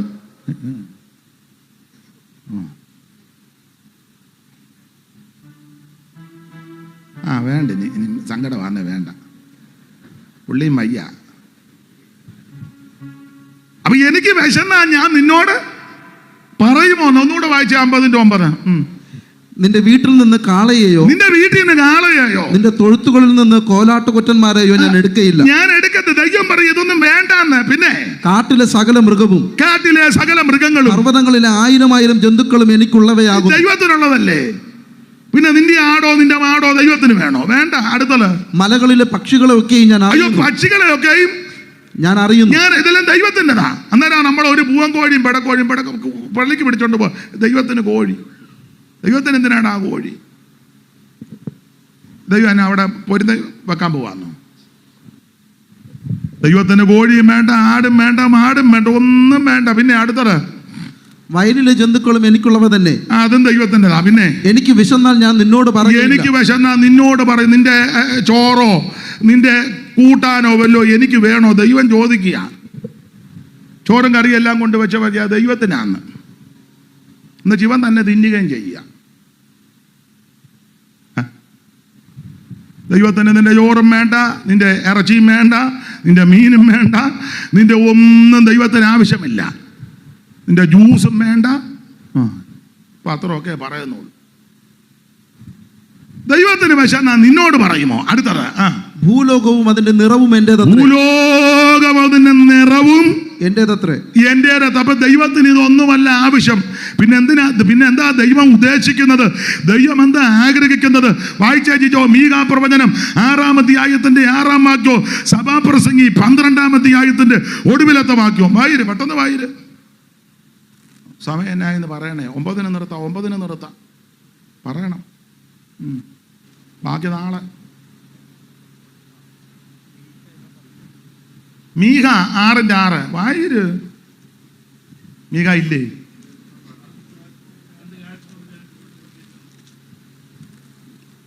എന്തുകൊണ്ട് ഞാൻ ദൈവത്തിന്റെ സന്നിധിയിൽ ചെന്ന് എന്തോന്നും കൊണ്ട് ഞാൻ ദൈവത്തിന്റെ സന്നിധിയിൽ ചെന്ന് അത്യുന്നതനായ ദൈവത്തിന്റെ മുമ്പാകെ കുമ്പിടേണ്ടു. പിന്നെ ഞാൻ ഹോമയാഗങ്ങളോടും 1 വയസ്സ് പ്രായമുള്ള കാളക്കിടാക്കങ്ങളോടും കൂടെ അവന്റെ സന്നിധിയിൽ ചെല്ലണോ? 1000 ആട്ടുകൊറ്റനിലും 10,000 തൈലനദിയിലും യഹോവ പ്രസാദിക്കുമോ? വിവരിക്കുന്നില്ല, വായിച്ചു വിടുക. അടുത്തത്, എന്റെ അതിക്രമത്തിന് വേണ്ടി ഞാൻ എന്റെ ആദിജാതനെയും ഞാൻ ചെയ്ത പാപത്തിന് വേണ്ടി എന്റെ ഉദരഫലത്തെയും കൊടുക്കണമോ? കൊടുക്കണം. നരബലിയും മൃഗബലിയും ഒന്നും വേണ്ടെന്നാ പറഞ്ഞതിന്റെ അർത്ഥം. അടുത്ത വാക്യം, മനുഷ്യ നല്ലത് എന്തെന്ന് നിന്റെ തോട്ടത്തിലെ ആടിനെ വേണ്ട, മാടിനെ വേണ്ട, മൃഗത്തെ വേണ്ട, നരബലി വേണ്ട, മൃഗബലി വേണ്ട, ഭൗതിക വസ്തുക്കൾ വേണ്ട, നിന്റെ ഭക്ഷണം വേണ്ട, അരി വേണ്ട, തുണി വേണ്ട, മണി വേണ്ട, കിണി വേണ്ട, ആട് വേണ്ട, മാട് വേണ്ട, കാട് വേണ്ട. പിന്നെ എന്തുവാ ദൈവം പറയാ? മനുഷ്യ നല്ലതെന്തെന്ന് ഞാൻ അവന് കാണിച്ചു കൊടുത്തിരിക്കുന്നു. നല്ലതെന്തെന്ന് ഞാൻ നിനക്ക് കാണിച്ചു തന്നിരിക്കുന്നു. അവനെ നിങ്ങാണ്ട് വായിച്ച പോലെ എനിക്ക് തോന്നി. എനിക്ക് തോന്നിയതാ. വായിച്ചു. എന്നാ കുഴപ്പമില്ല, ഒന്നുകൂടെ വായിച്ചു. മനുഷ്യ നല്ലതെന്തെന്ന് അവൻ നിനക്ക് കാണിച്ചു തന്നിരിക്കുന്നു. മനുഷ്യ നല്ലതെന്തെന്ന് അവൻ നിനക്ക് കാണിച്ചു തന്നിരിക്കുന്നു. പിന്നെ ന്യായം പ്രവർത്തിപ്പാനും ദയാതൽപരനായിരിക്കാനും ദൈവത്തിന്റെ സന്നിധിയിൽ താഴ്മയോടെ നടപ്പാനും അല്ലാതെ എന്താകുന്നു ദൈവം ആശിക്കുന്നത്? നിന്റെ ഭൗതിക വസ്തുക്കൾ ഒന്നും വേണ്ട, ന്യായത്തോടും ദയോടും താഴ്മയോടും വിനയത്തോടും കൂടെ നടന്ന്. പിന്നെ സഭാപ്രസംഗി 12-ാമത്തെ ഒടുവിലത്തെ ആ കണ്ണിക ഒന്ന് വായിച്ചേ. സഭാപ്രസംഗി 12-ന്റെ ഒടുവിലൊരു ചെറിയ കണ്ണികയുണ്ട്, അത് വായിച്ചേ. പെട്ടെന്ന് വായിച്ചോ, പെട്ടെന്ന്.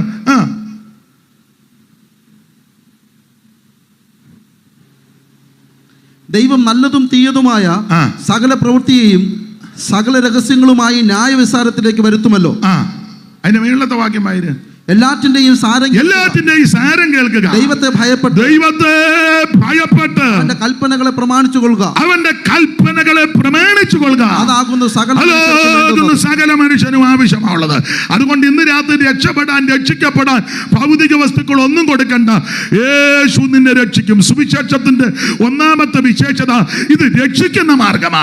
ഈ രക്ഷ കരസ്ഥമാക്കുവാൻ 5 പൈസ മുടക്കണ്ട. ഇരിക്കുന്ന കിടത്ത്, കേൾക്കുന്ന കിടത്ത്, നിൽക്കുന്ന കിടത്ത് നിന്ന് ഇന്ന് രാത്രി ഒറ്റ വാക്ക് നീ ഒന്ന് പ്രാർത്ഥിക്ക്. എന്റെ യേശുവേ, ഇന്ന് രാത്രി എന്നെ രക്ഷിക്കണം. എന്റെ യേശുവേ, ഇന്ന് രാത്രി എന്റെ പാപഭാരത്തെ ചുമന്നൊടിച്ച് എന്റെ പാപത്തെ മോചിച്ച് ഇന്ന് രാത്രി എന്നെ രക്ഷിച്ച് എന്റെ ഉള്ളത്തിലേക്ക് ഇന്ന് രാത്രി എഴുന്നള്ളി വരണം. ആര് പ്രാർത്ഥിക്കും അവരെ ഇന്ന് രാത്രി യേശു രക്ഷിക്കും. മറ്റൊരുത്തനും രക്ഷയില്ല. യേശു ക്രിസ്തു മാത്രമാണ് രക്ഷകൻ. ഇന്ന് രാത്രി ആ രക്ഷിതാവ് നമ്മുടെ നടുവിലുണ്ട്. ഒരു രക്ഷകനേ ഉള്ളത്, ഒത്തിരി ഇല്ല.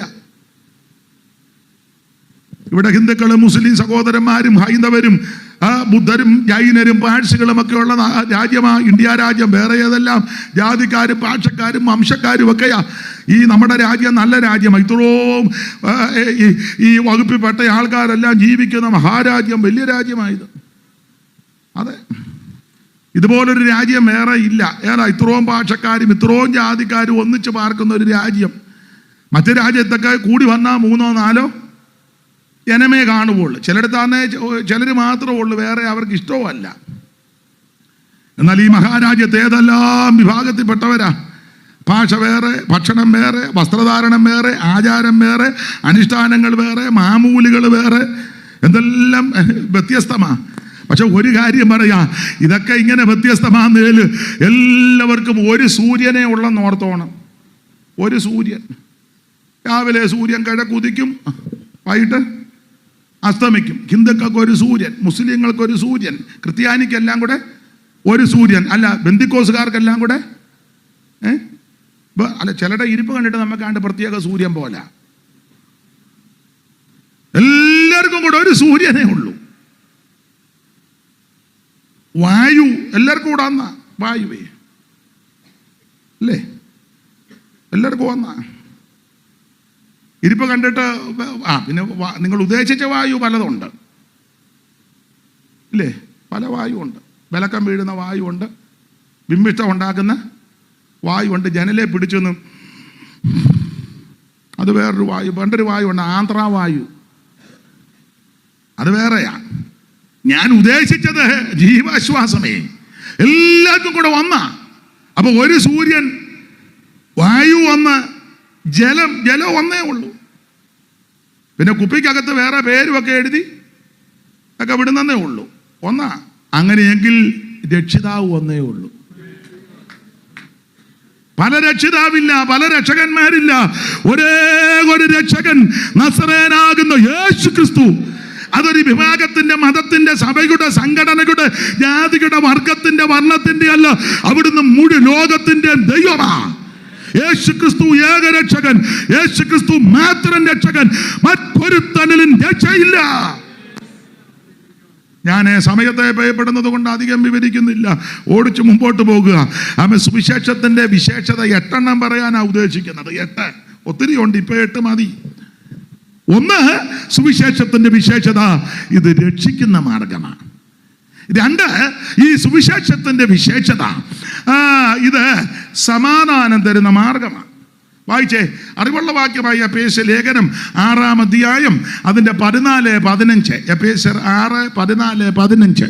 സുവിശേഷത്തിന്റെ 2ാമത്തെ വിശേഷത ഇത് സമാധാനം തരുന്ന മാർഗമാണ്. വായിക്കേ. നിങ്ങളുടെ അരയ്ക്ക് സത്യം കെട്ടിയും നീതി എന്ന കവചം ധരിച്ചും സമാധാന സുവിശേഷത്തിനായുള്ള ഒരുക്കം കാലിന് ചെരുപ്പാക്കി.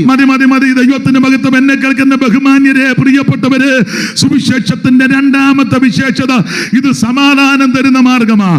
ഇന്ന് രാത്രി സമാധാനമില്ലാതെ, ശാന്തിയില്ലാതെ, സ്വസ്ഥതയില്ലാതെ, മദ്യത്തിനും മയക്കുമരുന്നിനും ലഹരി പദാർത്ഥങ്ങൾക്കൊക്കെ അടിമപ്പെട്ട് അല്ല ജീവിതം ഒടുക്കാം, അവസാനിപ്പിക്കാം, ആത്മഹത്യ ചെയ്യാം, അല്ലെങ്കിൽ നേടുവിടാം, വിഷം കഴിക്കാം എന്നൊക്കെ ചിന്തിച്ച് തീർത്ഥയാത്ര നടത്തിയിട്ടും തീർത്ഥാടനങ്ങൾ നടത്തിയിട്ടും ആണ്ടോടാണ്ടേക്ക് പോയിട്ടും വന്നിട്ടും ചെരുപ്പിടാതെ നടന്നിട്ടും ചെരുപ്പിട്ട് നടന്നിട്ട് ഇന്ന കളറിപ്പെട്ട വസ്ത്രം ധരിച്ചിട്ട് ഇന്ന സാധനങ്ങൾ കൊണ്ടു നടന്നിട്ടും കൊടുത്തിട്ട് ഇന്നതെല്ലാം മതങ്ങളെല്ലാം പറയുന്നത് കൊണ്ടുവാ അങ്ങനെയൊക്കെ കൊടുത്തിട്ടും യാതൊരു സമാധാനവുമില്ലാതെ പിന്നെയും മദ്യത്തിനും മയക്കുമരുന്നിനും ലഹരി പദാർത്ഥങ്ങൾക്കും അടിമപ്പെട്ട് സമാധാനമില്ലാതെ, സ്വസ്ഥതയില്ലാതെ ആരെങ്കിലും ഇന്ന് രാത്രി എന്നെ കേൾക്കുന്നെങ്കിൽ ഉറപ്പിച്ചും തറപ്പിച്ചും വചനത്തിൽ കൂടെയും അനുഭവത്തിൽ കൂടെയും പറയാ, സമാധാനം തരുന്ന മാർഗമാണ് സുവിശേഷം. ഇന്ന് രാത്രി ഈ മൈക്ക് ഇവിടെ ഇരിക്കുന്ന പ്രിയപ്പെട്ടവരുടെ കയ്യിലോട്ട് കൊടുത്ത് ഇങ്ങോട്ട് കയറ്റിയാൽ അവര് പലരും പറയും, അയ്യോ ഒരു കാലത്ത് എനിക്കൊരു സമാധാനവും ഇല്ലായിരുന്നു, എന്നാൽ യേശു എനിക്ക് സമാധാനം തന്നു. ഈ മൈക്ക് അങ്ങോട്ട് കൊടുത്താൽ ഇവിടെ സിംഹഭാഗം ആൾക്കാരും ഇതേ പറയുള്ളൂ, ഞാൻ സമാധാനമില്ലാതെ, സ്വസ്ഥതയില്ലാതെ, പുരാന്തനെ പോലെ നടന്നതാ, എന്നാൽ യേശു എൻ്റെ ഉള്ളത്തിൽ വന്നു. യേശു ആരാ? അവിടത്തേക്ക് കൊടുത്തിരിക്കുന്ന വിശേഷപ്പെട്ട പദങ്ങൾ ഒത്തിരി ഉണ്ട്. അതിലൊരു പദം സമാധാന പ്രഭു എന്നാ. പക്ഷെ നമ്മുടെ ഇരിപ്പ് കണ്ടാലൊന്നും യേശു നായകൻ, സമാധാന ദായകൻ, നിനക്കെന്നും ധനമേ, എന്തിനാകുലം കലരും മനമേ, എന്തിനാകുലം കലരും മനമേ. യേശു നായകൻ, സമാധാന നായകൻ, നിനക്കെന്നും ധനമേ, എന്തിനാകുലം കലരും മനമേ. കരമുയർത്തി കർത്താവിന് മഹത്വം കൊടുക്കുക. ഇന്ന് രാത്രി എന്നെ കേൾക്കുന്ന പ്രിയരെ, സുവിശേഷത്തിന്റെ 2ാമത്തെ വിശേഷത ഇത് സമാധാനം തരുന്ന മാർഗമാണ്. ഈ സമാധാനം കടയിൽ കിട്ടത്തില്ല, സൂപ്പർ മാർക്കറ്റിലൊന്നും കിട്ടുന്നതല്ല.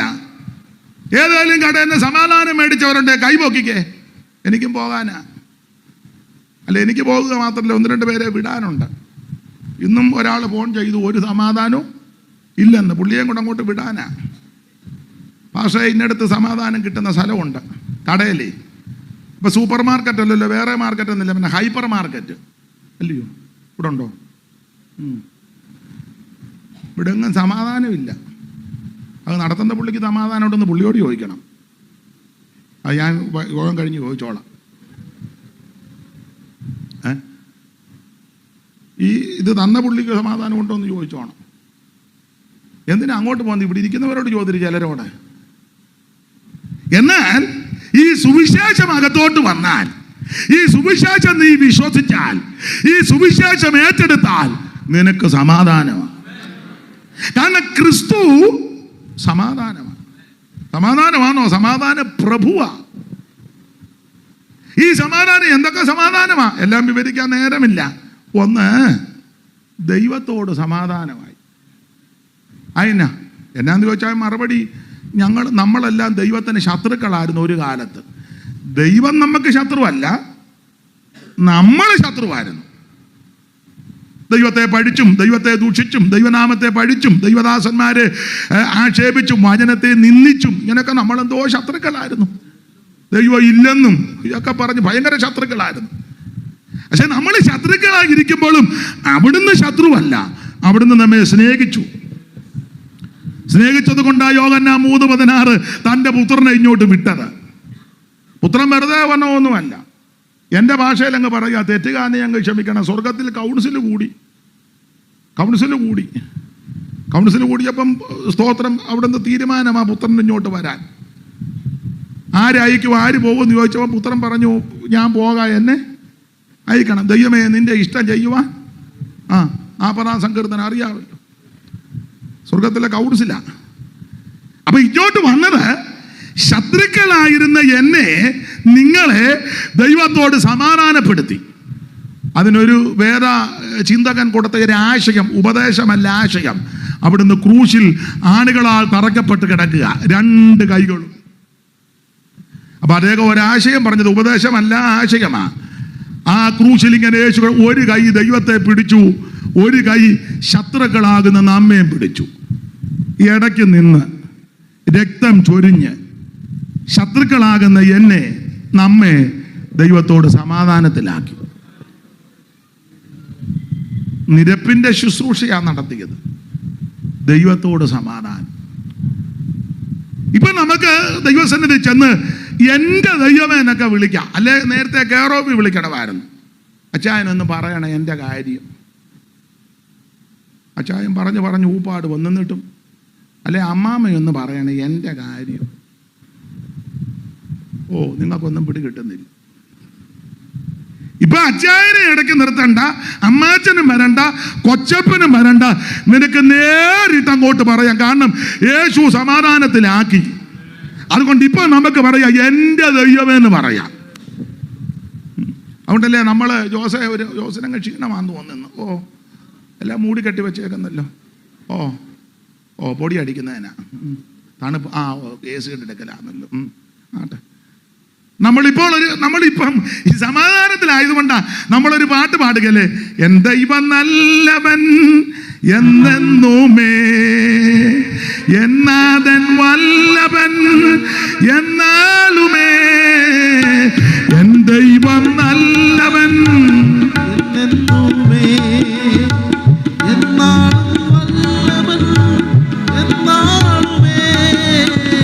എന്നെ സ്നേഹിച്ചവൻ എന്നെ രക്ഷിപ്പാൻ തൻ ജീവൻ തന്നവൻ എന്റെ രക്ഷകൻ. എന്നെ സ്നേഹിച്ചവൻ എന്നെ രക്ഷിപ്പാൻ തൻ ജീവൻ തന്നവൻ എന്റെ രക്ഷകൻ. ആ നല്ല ദേശത്തിൽ നിത്യമാ പ്രകാശത്തിൽ, ആ നല്ല ദേശത്തിൽ നിത്യമാ പ്രകാശത്തിൽ ഇട്ടെന്നെ ചേർത്തതാൽ കീർത്തിക്കും ഞാൻ അവൻ ത്യാഗത്തെ, വർണ്ണിക്കും ഞാൻ അന്ത്യ വരെ, കീർത്തിക്കും ഞാൻ വൻ ത്യാഗത്തെ, വർണ്ണിക്കും ഞാൻ വരെ. അരമയർത്തി ദൈവത്തെ മഹത്വപ്പെടുത്ത്. ഒരു കാലത്ത് എൻ്റെ ദൈവമേന്ന് വിളിച്ച് അങ്ങോട്ട് ചെല്ലാൻ ഒക്കത്തില്ല. നമ്മൾ ശത്രുക്കളായിരുന്നു. എന്നാൽ ശത്രുക്കളും പാപികളും ദോഷികളുമാകുന്ന എന്നെയും നിങ്ങളെയും ദൈവത്തോട് സമാധാനപ്പെടുത്തിയതാണ് സുവിശേഷം. മാത്രമാണോ? വേറൊരു പ്രയോഗമുണ്ട്, എടുത്ത് വായിപ്പിക്കുന്നില്ല. ദൂരസ്ഥരായവരെ സമീപസ്ഥരായവരെ അത് നരപ്പിച്ചു. ആരാ ദൂരസ്ഥരാ നമ്മള്. സമീപസ്ഥരാരാന്ന് ചോദിച്ചാൽ യഹൂദൻ. അവർക്കൊരു ചിന്തയുണ്ട്, ഞങ്ങൾ ആ പുള്ളിക്കാരൻ്റെ അടുത്ത ആള്. നമ്മുടെയൊക്കെ സഭയിലും അങ്ങനെ ചില ആൾക്കാരുണ്ട്. ഞാനാണ് ഇവിടുത്തെ മെയിൻ. ചില കൺവെൻഷൻ നടക്കുമ്പോൾ ചുമ്മാ കയറി വന്ന് സെൻട്രൽ പാസ്റ്ററോട് പറയും, ചുമ്മാ പറയും, ഇടയ്ക്കിടയ്ക്ക് കയറി ഇവിടെ കാണും. ഇവിടെ അല്ല, ചിലയിടത്തൊക്കെ ഞാൻ കണ്ടു ഒന്നുമില്ല, ഇതായി വന്ന് പറ ഒന്നുമില്ലെന്ന്. അപ്പം ഇരിക്കുന്ന ജനം മുഴുവൻ ഓർത്തോണ്ട് ഈ പുള്ളിയായതിൻ്റെ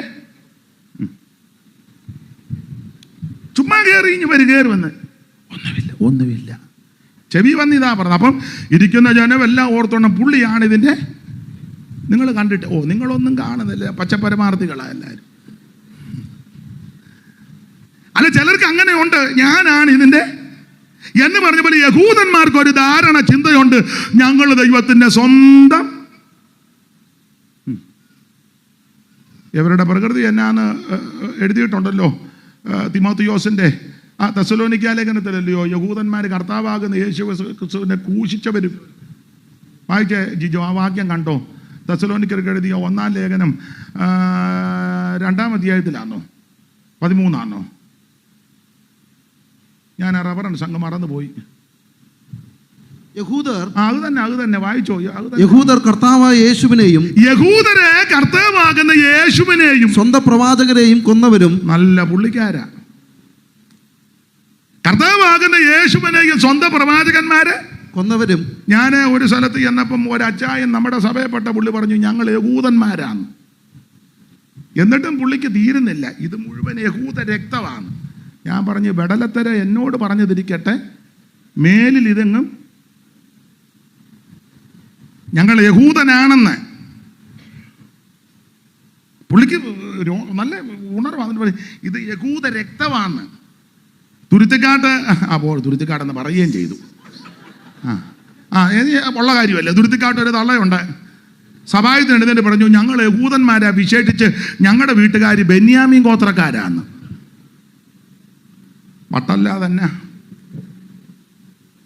അപ്പൊ ഞാൻ അങ്ങനോട് പറഞ്ഞു, ഇന്നിവിടെ പറഞ്ഞതിരിക്കട്ടെ, മേലിൽ യഹൂദനാന്ന്. അതെന്നാ നാണക്കേടാന്ന് പറഞ്ഞു. എങ്ങനെ ഭാഗ്യം.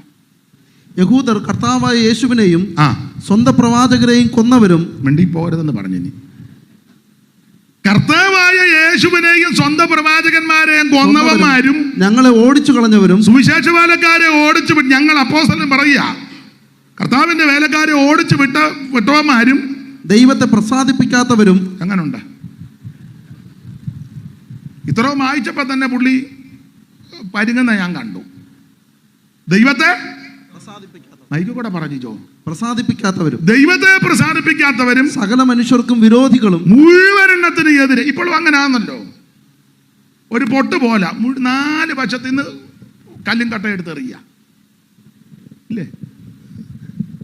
വായിര് ചിരിക്കുക, വായിക്കൂ. ഞാൻ ജാതികൾ രക്ഷിക്കപ്പെടേണ്ടതിനായി ഞങ്ങൾ അവരോട് പ്രസംഗിക്കുന്നത് ദൈവദാസന്മാര് പ്രസംഗിക്കുന്നത് വിലക്കുന്നവന്മാരുമാ. ഇതെല്ലാം വായിച്ചപ്പോൾ പുള്ളി പറഞ്ഞു, ഇനി ഞാൻ എങ്ങും പറയത്തില്ലെന്ന് പറഞ്ഞു. ഒരുത്തനേലും ഗുണപ്പെട്ടല്ലോ, അത് വലിയ കാര്യം. അപ്പൊ ഇങ്ങനെയുള്ള യഹൂദന്മാർക്ക് ഒരു ധാരണയുണ്ട്, ഞങ്ങൾ സ്വന്തം ആൾക്കാരാ, അടുത്ത് സമീപസ്ഥരാ, ദൈവത്തിന്റെ അടുത്ത ആൾക്കാരാ. പക്ഷെ യവന്മാരെ പറ്റി വായിക്കാതെ ദൈവത്തെ പ്രസാദിപ്പിക്കുന്നവന്മാരല്ല. നമ്മളാരാ? നമ്മൾ ദൂരസ്ഥരും അവര് സമീപസ്ഥരും. എന്നാൽ ദൂരസ്ഥരെയും സമീപസ്ഥരെയും ഒന്നിച്ചാക്കി സമാധാനത്തിലാക്കിയ മാർഗമാണ് സുവിശേഷം. TPM-കാർ പാടുന്ന ഒരു പാട്ടുണ്ട്, അവരും വന്നിട്ടുണ്ട്. ദൈവം അനുഗ്രഹിക്കട്ടെ. ഒരു നല്ല പാട്ടാ. ദൈവം നിങ്ങളെ സഹായിക്കട്ടെ. എനിക്ക് വലിയ ഇഷ്ടമാണ്. അപ്പോൾ ഒരു പാട്ടുണ്ട്, നിരപ്പിൻ ശുശ്രൂഷയാൽ താതനോടൊന്നാക്കുവാൻ വേർപാടിന്റെ നടുചുവർ ഇടിച്ചുവല്ലോ.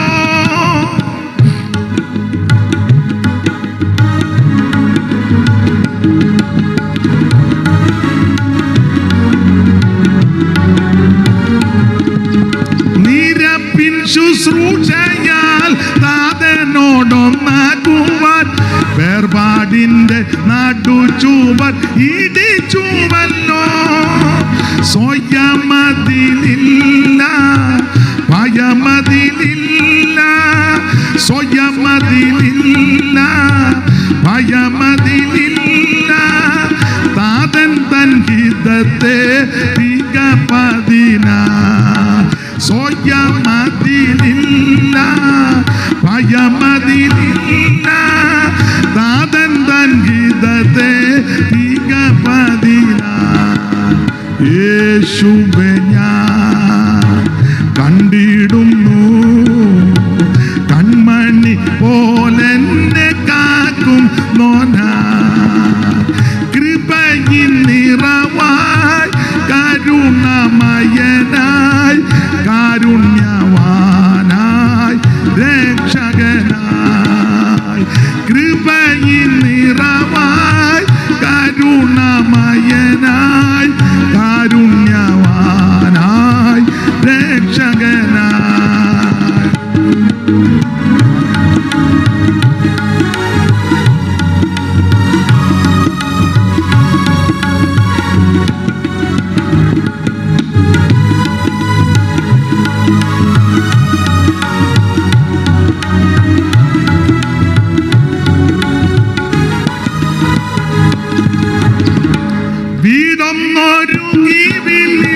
വേഗം വരും തേജസ്സിൽ എന്നൂര ചെയ്ത് പോയ എൻ പ്രാണനാഥൻ.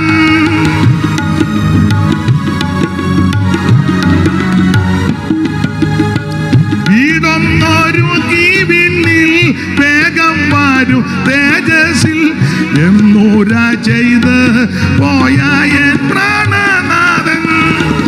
വാക്ക് മാറുകില്ല, താമസിക്കുകയില്ല. വാക്ക് മാറുകില്ല, താമസിക്കുകയില്ല. വാഗ്ദത്തം പോൽ വാനിൽ വെള്ളിപ്പെടുമേ. വാക്ക് മാറുകില്ല, താമസിക്കുകയില്ല. വാഗ്ദത്തം പോൽ വാനിൽ വെള്ളിപ്പെടുമേ. കരമുയർത്തി ദൈവത്തെ മഹത്വപ്പെടുത്താൻ.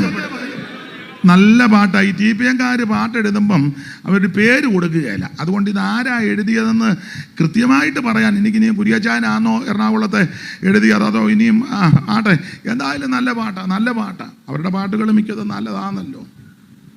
അത് പറഞ്ഞപ്പോൾ മുഖം ഉടനെ ചാളിച്ചു. ഈ കുശുമ്പായതല്ല, നല്ല പാട്ടുകളാ. ആട്ടെ, നമ്മുടെ പാട്ട് മോശമാണെന്നല്ല പറഞ്ഞു, ഇത് നല്ലതാണെന്നായി പറഞ്ഞ്. നമ്മുടെ ഇപ്പോൾ കുറേ പാട്ടുകാരുണ്ട്, എല്ലാവരും അല്ലെങ്കിലും ചിലർ പാട്ടിനകത്ത് ഒന്നുമില്ല.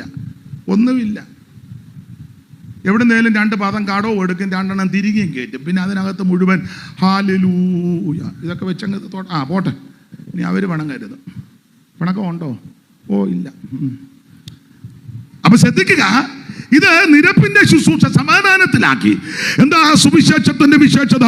1, ഇത് രക്ഷിക്കുന്ന മാർഗം. 2, ഇത് സമാധാനത്തിന്റെ മാർഗമാണ്. സുവിശേഷം ഒരു വ്യക്തിയിൽ വന്നാൽ അവന് സമാധാനമാണ്. ഒരു കുടുംബത്തിൽ വന്നാൽ ആ കുടുംബത്തിന് സമാധാനമാണ്. വെച്ച കഞ്ഞി കുടിപ്പിക്കാത്ത എത്രയോ വീടുകളുണ്ടായിരുന്നു.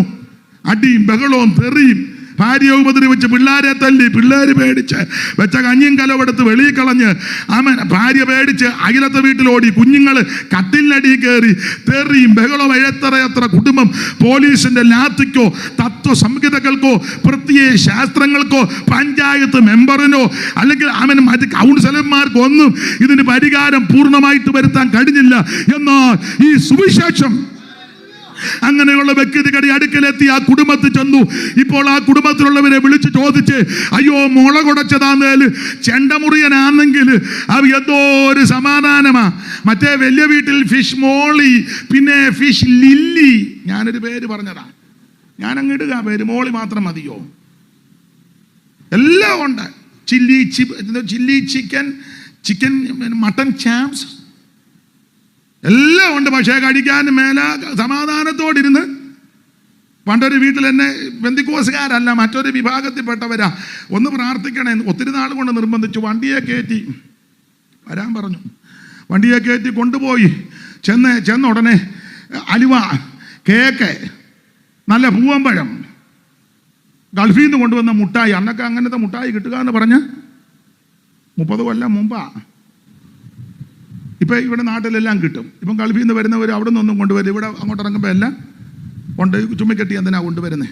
അപ്പം അന്ന് ഇത് വലിയ ബുദ്ധിമുട്ടാണ്. ഇതെല്ലാം കൊണ്ടുവന്ന് വെച്ചു. നല്ല ബ്രൂ കോഫി, അന്നൊക്കെ ബ്രൂ കോഫി കിട്ടുക എന്ന് പറഞ്ഞാൽ വലുതാ. എല്ലാം കൊണ്ടുവച്ചു.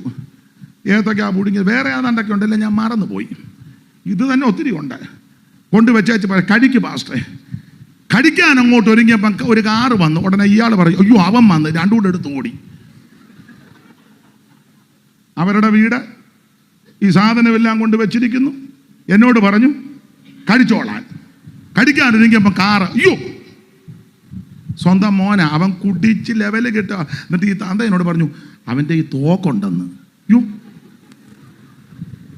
എങ്ങനെ കഴിക്കും? അവൻ്റെ കയ്യിൽ തോക്കുണ്ടെന്ന് എന്നോട്. എന്നിട്ട് എന്നോട് പറയാ കഴിച്ചോളാൻ. സുവിശേഷം എത്തിയില്ല.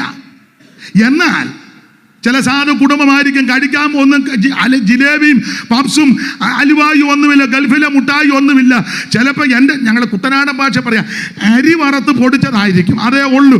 പക്ഷേ അത് സമാധാനത്തോടെ കഴിക്കാൻ കുടിക്കുക. എന്നാ സമാധാനത്തിന്റെ സുവിശേഷം നിന്റെ ജീവിതത്തിൽ വന്നത് കൊണ്ടാ. ഇന്ന് രാത്രി എൻ്റെ സ്നേഹിത സുഹൃത്ത്, അവൻ യേശുവിന്റെ സുവിശേഷത്തിന്റെ വിശേഷത നിനക്ക് സമാധാനം തരുന്ന മാർഗമാ. ഇന്ന് രാത്രി നിന്റെ കുടുംബത്തിൽ നിനക്ക് സമാധാനം വേണമെങ്കിൽ അര പൈസ മുടക്കണ്ട, അര കാശ് മുടക്കണ്ട, യേശുവിന് ഉള്ളത്തിൽ ഏറ്റെടുക്ക്. ഇന്ന് രാത്രി നിനക്ക് സമാധാനം. എന്താണ് സുവിശേഷം? യേശു ക്രിസ്തു. എന്തിനാ സുവിശേഷം? സകല മനുഷ്യനും രക്ഷപ്പെടാൻ. അവൻ ആര് കേൾക്കണം? സകല സൃഷ്ടികളും ജാതികളും കേൾക്കണം. ആര് എങ്ങനെ പറയേണ്ടത്? ശക്തിയോടും പരിശുദ്ധാത്മാവോടും ബഹുനിശ്ചയത്തോട് എങ്ങനെ കേൾക്കണം? ബഹുകഷ്ടം സഹിക്കേണ്ടി വന്നിട്ട് പരിശുദ്ധാത്മാവിന്റെ സന്തോഷത്തോട്. എന്താ സുവിശേഷത്തിന്റെ വിശേഷത? 8 കാര്യം പറയാനാ ഉദ്ദേശിച്ചത്. 2 കാര്യം പറഞ്ഞു. 1, ഇത് രക്ഷിക്കുന്ന മാർഗം. 2, ഇത് സമാധാനം തരുന്ന മാർഗം. ഇന്ന് രാത്രി യേശുവിനെ ഏറ്റെടുക്ക്. യേശുവിനെ ഉള്ളത്തിൽ ഏറ്റെടുക്ക്. നിനക്കും നിന്റെ കുടുംബത്തിന് രക്ഷയാ. 5 പൈസ കൊടുക്കണ്ട, അര കാശ് കൊടുക്കണ്ട. അവിടെ നിന്നല്ലേ ഒറ്റ വാക്ക് പറ, എൻ്റെ യേശുവേ ഇന്ന് രാത്രി എന്നെ രക്ഷിക്കണം. ആര് പ്രാർത്ഥിക്കും? അവരെ ഇന്ന് രാത്രി യേശു രക്ഷിക്കും. അവിടെ നിന്ന് രക്ഷിക്കാൻ കഴിവുള്ളവനാ. 9 കഴിഞ്ഞോ? എന്തുവായി? 9, ഇതിൽ 9 ആയതേ ഉള്ളൂ. ആയിക്കോട്ടെ, നിർത്തുക. ദൈവം അനുവദിച്ചാൽ ബാക്കി 6 കാര്യവും വായിച്ച വാക്യത്തിൻ്റെ ശേഷമുള്ള ഭാഗ്യവും കർത്താവ് അനുവദിച്ചാൽ നാളെ രാത്രി സംസാരിക്കാം. നിങ്ങളുടെ എല്ലാം വിലപ്പെട്ട പ്രാർത്ഥന ചോദിക്കുന്നു. എൻ്റെ അറിവ് ശരിയെങ്കിൽ നാളെ പകല് നമുക്കവിടെ യോഗമുണ്ട്. അതിതല്ല പ്രസംഗിക്കുന്നത്, വേറെയാ പ്രസംഗിക്കുന്നത്. ഇത് നാളെ ഇവിടെ പറയത്തേ ഉള്ളൂ. മരമറിഞ്ഞാ കൂടിയിടുന്നത്. അപ്പം നാളെ ദൈവം അനുവദിച്ച പകൽ നമ്മുടെ സഭാകോളം എല്ലാവർക്കും അറിയാമല്ലോ. അത് ആശീർവാദം കഴിയുമ്പോൾ ഒന്ന് പറഞ്ഞേക്കണം. ആരെങ്കിലും വരുന്നെങ്കിൽ വരട്ടെ. ആമേൻ. ദൈവം അനുവദിച്ചാൽ നമുക്ക് നാളെ ഒന്നിച്ചു കൂടാം. ഒരപേക്ഷ. ഇപ്പം ഇങ്ങോട്ട് വന്നപ്പം വണ്ടി ഒന്ന് ആക്സിഡൻ്റ് ഉണ്ടായി. ഈ നിയമമൊന്നും പാലിച്ചല്ല ഈ ആൾക്കാർ വണ്ടി ഓടിക്കുന്നത്. എന്തോ ചെയ്യാനാ? ഒരുത്തനെ സ്പീഡ് ട്രാക്കിൽ കിടക്കുക. ഞങ്ങൾക്ക് ഇങ്ങോട്ട് വരികയും ചെയ്യണം. പുറകെ നിന്ന് ഓൺ അടിച്ചിട്ട് ഇവ മാറ്റുന്നില്ല. 2 തമിഴ് സഹോദരന്മാരാ. എന്ത് ചെയ്തിട്ട് മാറ്റുന്നില്ല. ഒരു 5-8 മിനിറ്റോളമായി ഹോൺ അടിച്ചു മാറുന്നില്ല. ഇവിടുന്ന് അന്നേ പുള്ളി വിളിച്ചുകൊണ്ട് ഇരിക്കുക, എവിടായെന്ന്. പുള്ളി വിളിച്ചതല്ല വിഷയം. അപ്പം ഇവനെ മാറുന്നുമില്ല. അപ്പം ഞാൻ ഓടിച്ച മോനോട് പറഞ്ഞു, അവൻ ഇനി മാറുമോ? അവൻ മാറത്തില്ല, നമുക്ക് കയറി അങ്ങ് പോകാം. ഞങ്ങളിങ്ങോട്ട് കയറിയപ്പോൾ ഇവിടെ സ്ഥലമുണ്ട്. ഞങ്ങളിങ്ങോട്ട് കയറിയപ്പോൾ അവൻ ഒറ്റയിടി. അവന് ഇഷ്ടപ്പെട്ടില്ല കയറിയത്. ഇവൻ മാറുന്നുമില്ല, നമ്മളെ വിടുന്നുമില്ല. എന്തോ ചെയ്യാൻ? ശാശി പിടിച്ചവന്മാരൊത്തിരി ഉണ്ട്, പ്രാർത്ഥിക്കണം. അപ്പം ഒരു ചെറിയ പ്രയാസം ഉണ്ടായി. യാത്രകളൊക്കെ ചെയ്യുന്നതല്ലേ, അത് പറയാനായി പറഞ്ഞേ. നിങ്ങളുടെ എല്ലാം വിലപ്പെട്ട പ്രാർത്ഥന ചോദിക്കുക. യാത്രകളും ശുശ്രൂഷ ദൈവത്തിൻ്റെ മഹാകൃപ കൊണ്ടും അനേക ദൈവമക്കളുടെ പ്രാർത്ഥന കൊണ്ടാണ് ഇതുവരെ നിൽക്കുന്നത്. നിങ്ങൾ മറ്റൊന്നും ചെയ്തില്ലെങ്കിലും എന്ന് പറഞ്ഞാൽ ഭൗതികം ചെയ്യണമെന്നല്ല, എനിക്ക് വേണ്ടി ശുശ്രൂഷയ്ക്ക് വേണ്ടി എല്ലാവരും പ്രാർത്ഥിക്കണം. നിങ്ങളുടെ പ്രാർത്ഥന കൊണ്ടായി നിൽക്കുന്നത്. വീണ്ടും വീണ്ടും അപേക്ഷിക്കുക. നിങ്ങളുടെ വിലപ്പെട്ട പ്രാർത്ഥന. ദൈവം നിങ്ങളെ എല്ലാവരെയും അനുഗ്രഹിക്കട്ടെ. കർത്താവ് അനുവദിച്ചാൽ നാളെ പകലും നാളെ വൈകിട്ടും ഒന്നിച്ചു കൂടാൻ പരിചിതരായ പലരുണ്ട്. വാസ്യങ്ങളിലെ ഞാൻ കണ്ടു. നമുക്ക് യോഗം കഴിഞ്ഞ് വാസ്യങ്ങളല്ലേ ഇരിക്കുന്നത്. കണ്ടു. ദൈവം എല്ലാവരെയും അനുഗ്രഹിക്കട്ടെ. കർത്താവിൻ്റെ വരവിനായിട്ടിറങ്ങാം. ശേഷമുള്ള ഭാഗം നാളെ ചിന്തിക്കാം. കരമുയർത്തി ദൈവത്തെ ഒന്ന് മഹത്വപ്പെടുത്തിയാട്ടെ. ആ പഴയ പാട്ടിൻ്റെ ഒരു ചരണം ഒന്ന് പാടാം. രക്ഷിക്കാൻ മാർഗം വേറെയില്ല, രക്ഷകനേശു താൻ വഴിയേ, രക്ഷിപ്പാൻ മാർഗം വേറെയില്ല. രക്ഷകനേശു താൻ വഴിയേ വരുവീൻ, ഈ നല്ല സമയം വൃഥാവാക്കാതെ നിന്നെ യേശു വിളിച്ചിടുന്നു. വരുവീൻ, ഈ നല്ല സമയം വൃഥാവാക്കാതെ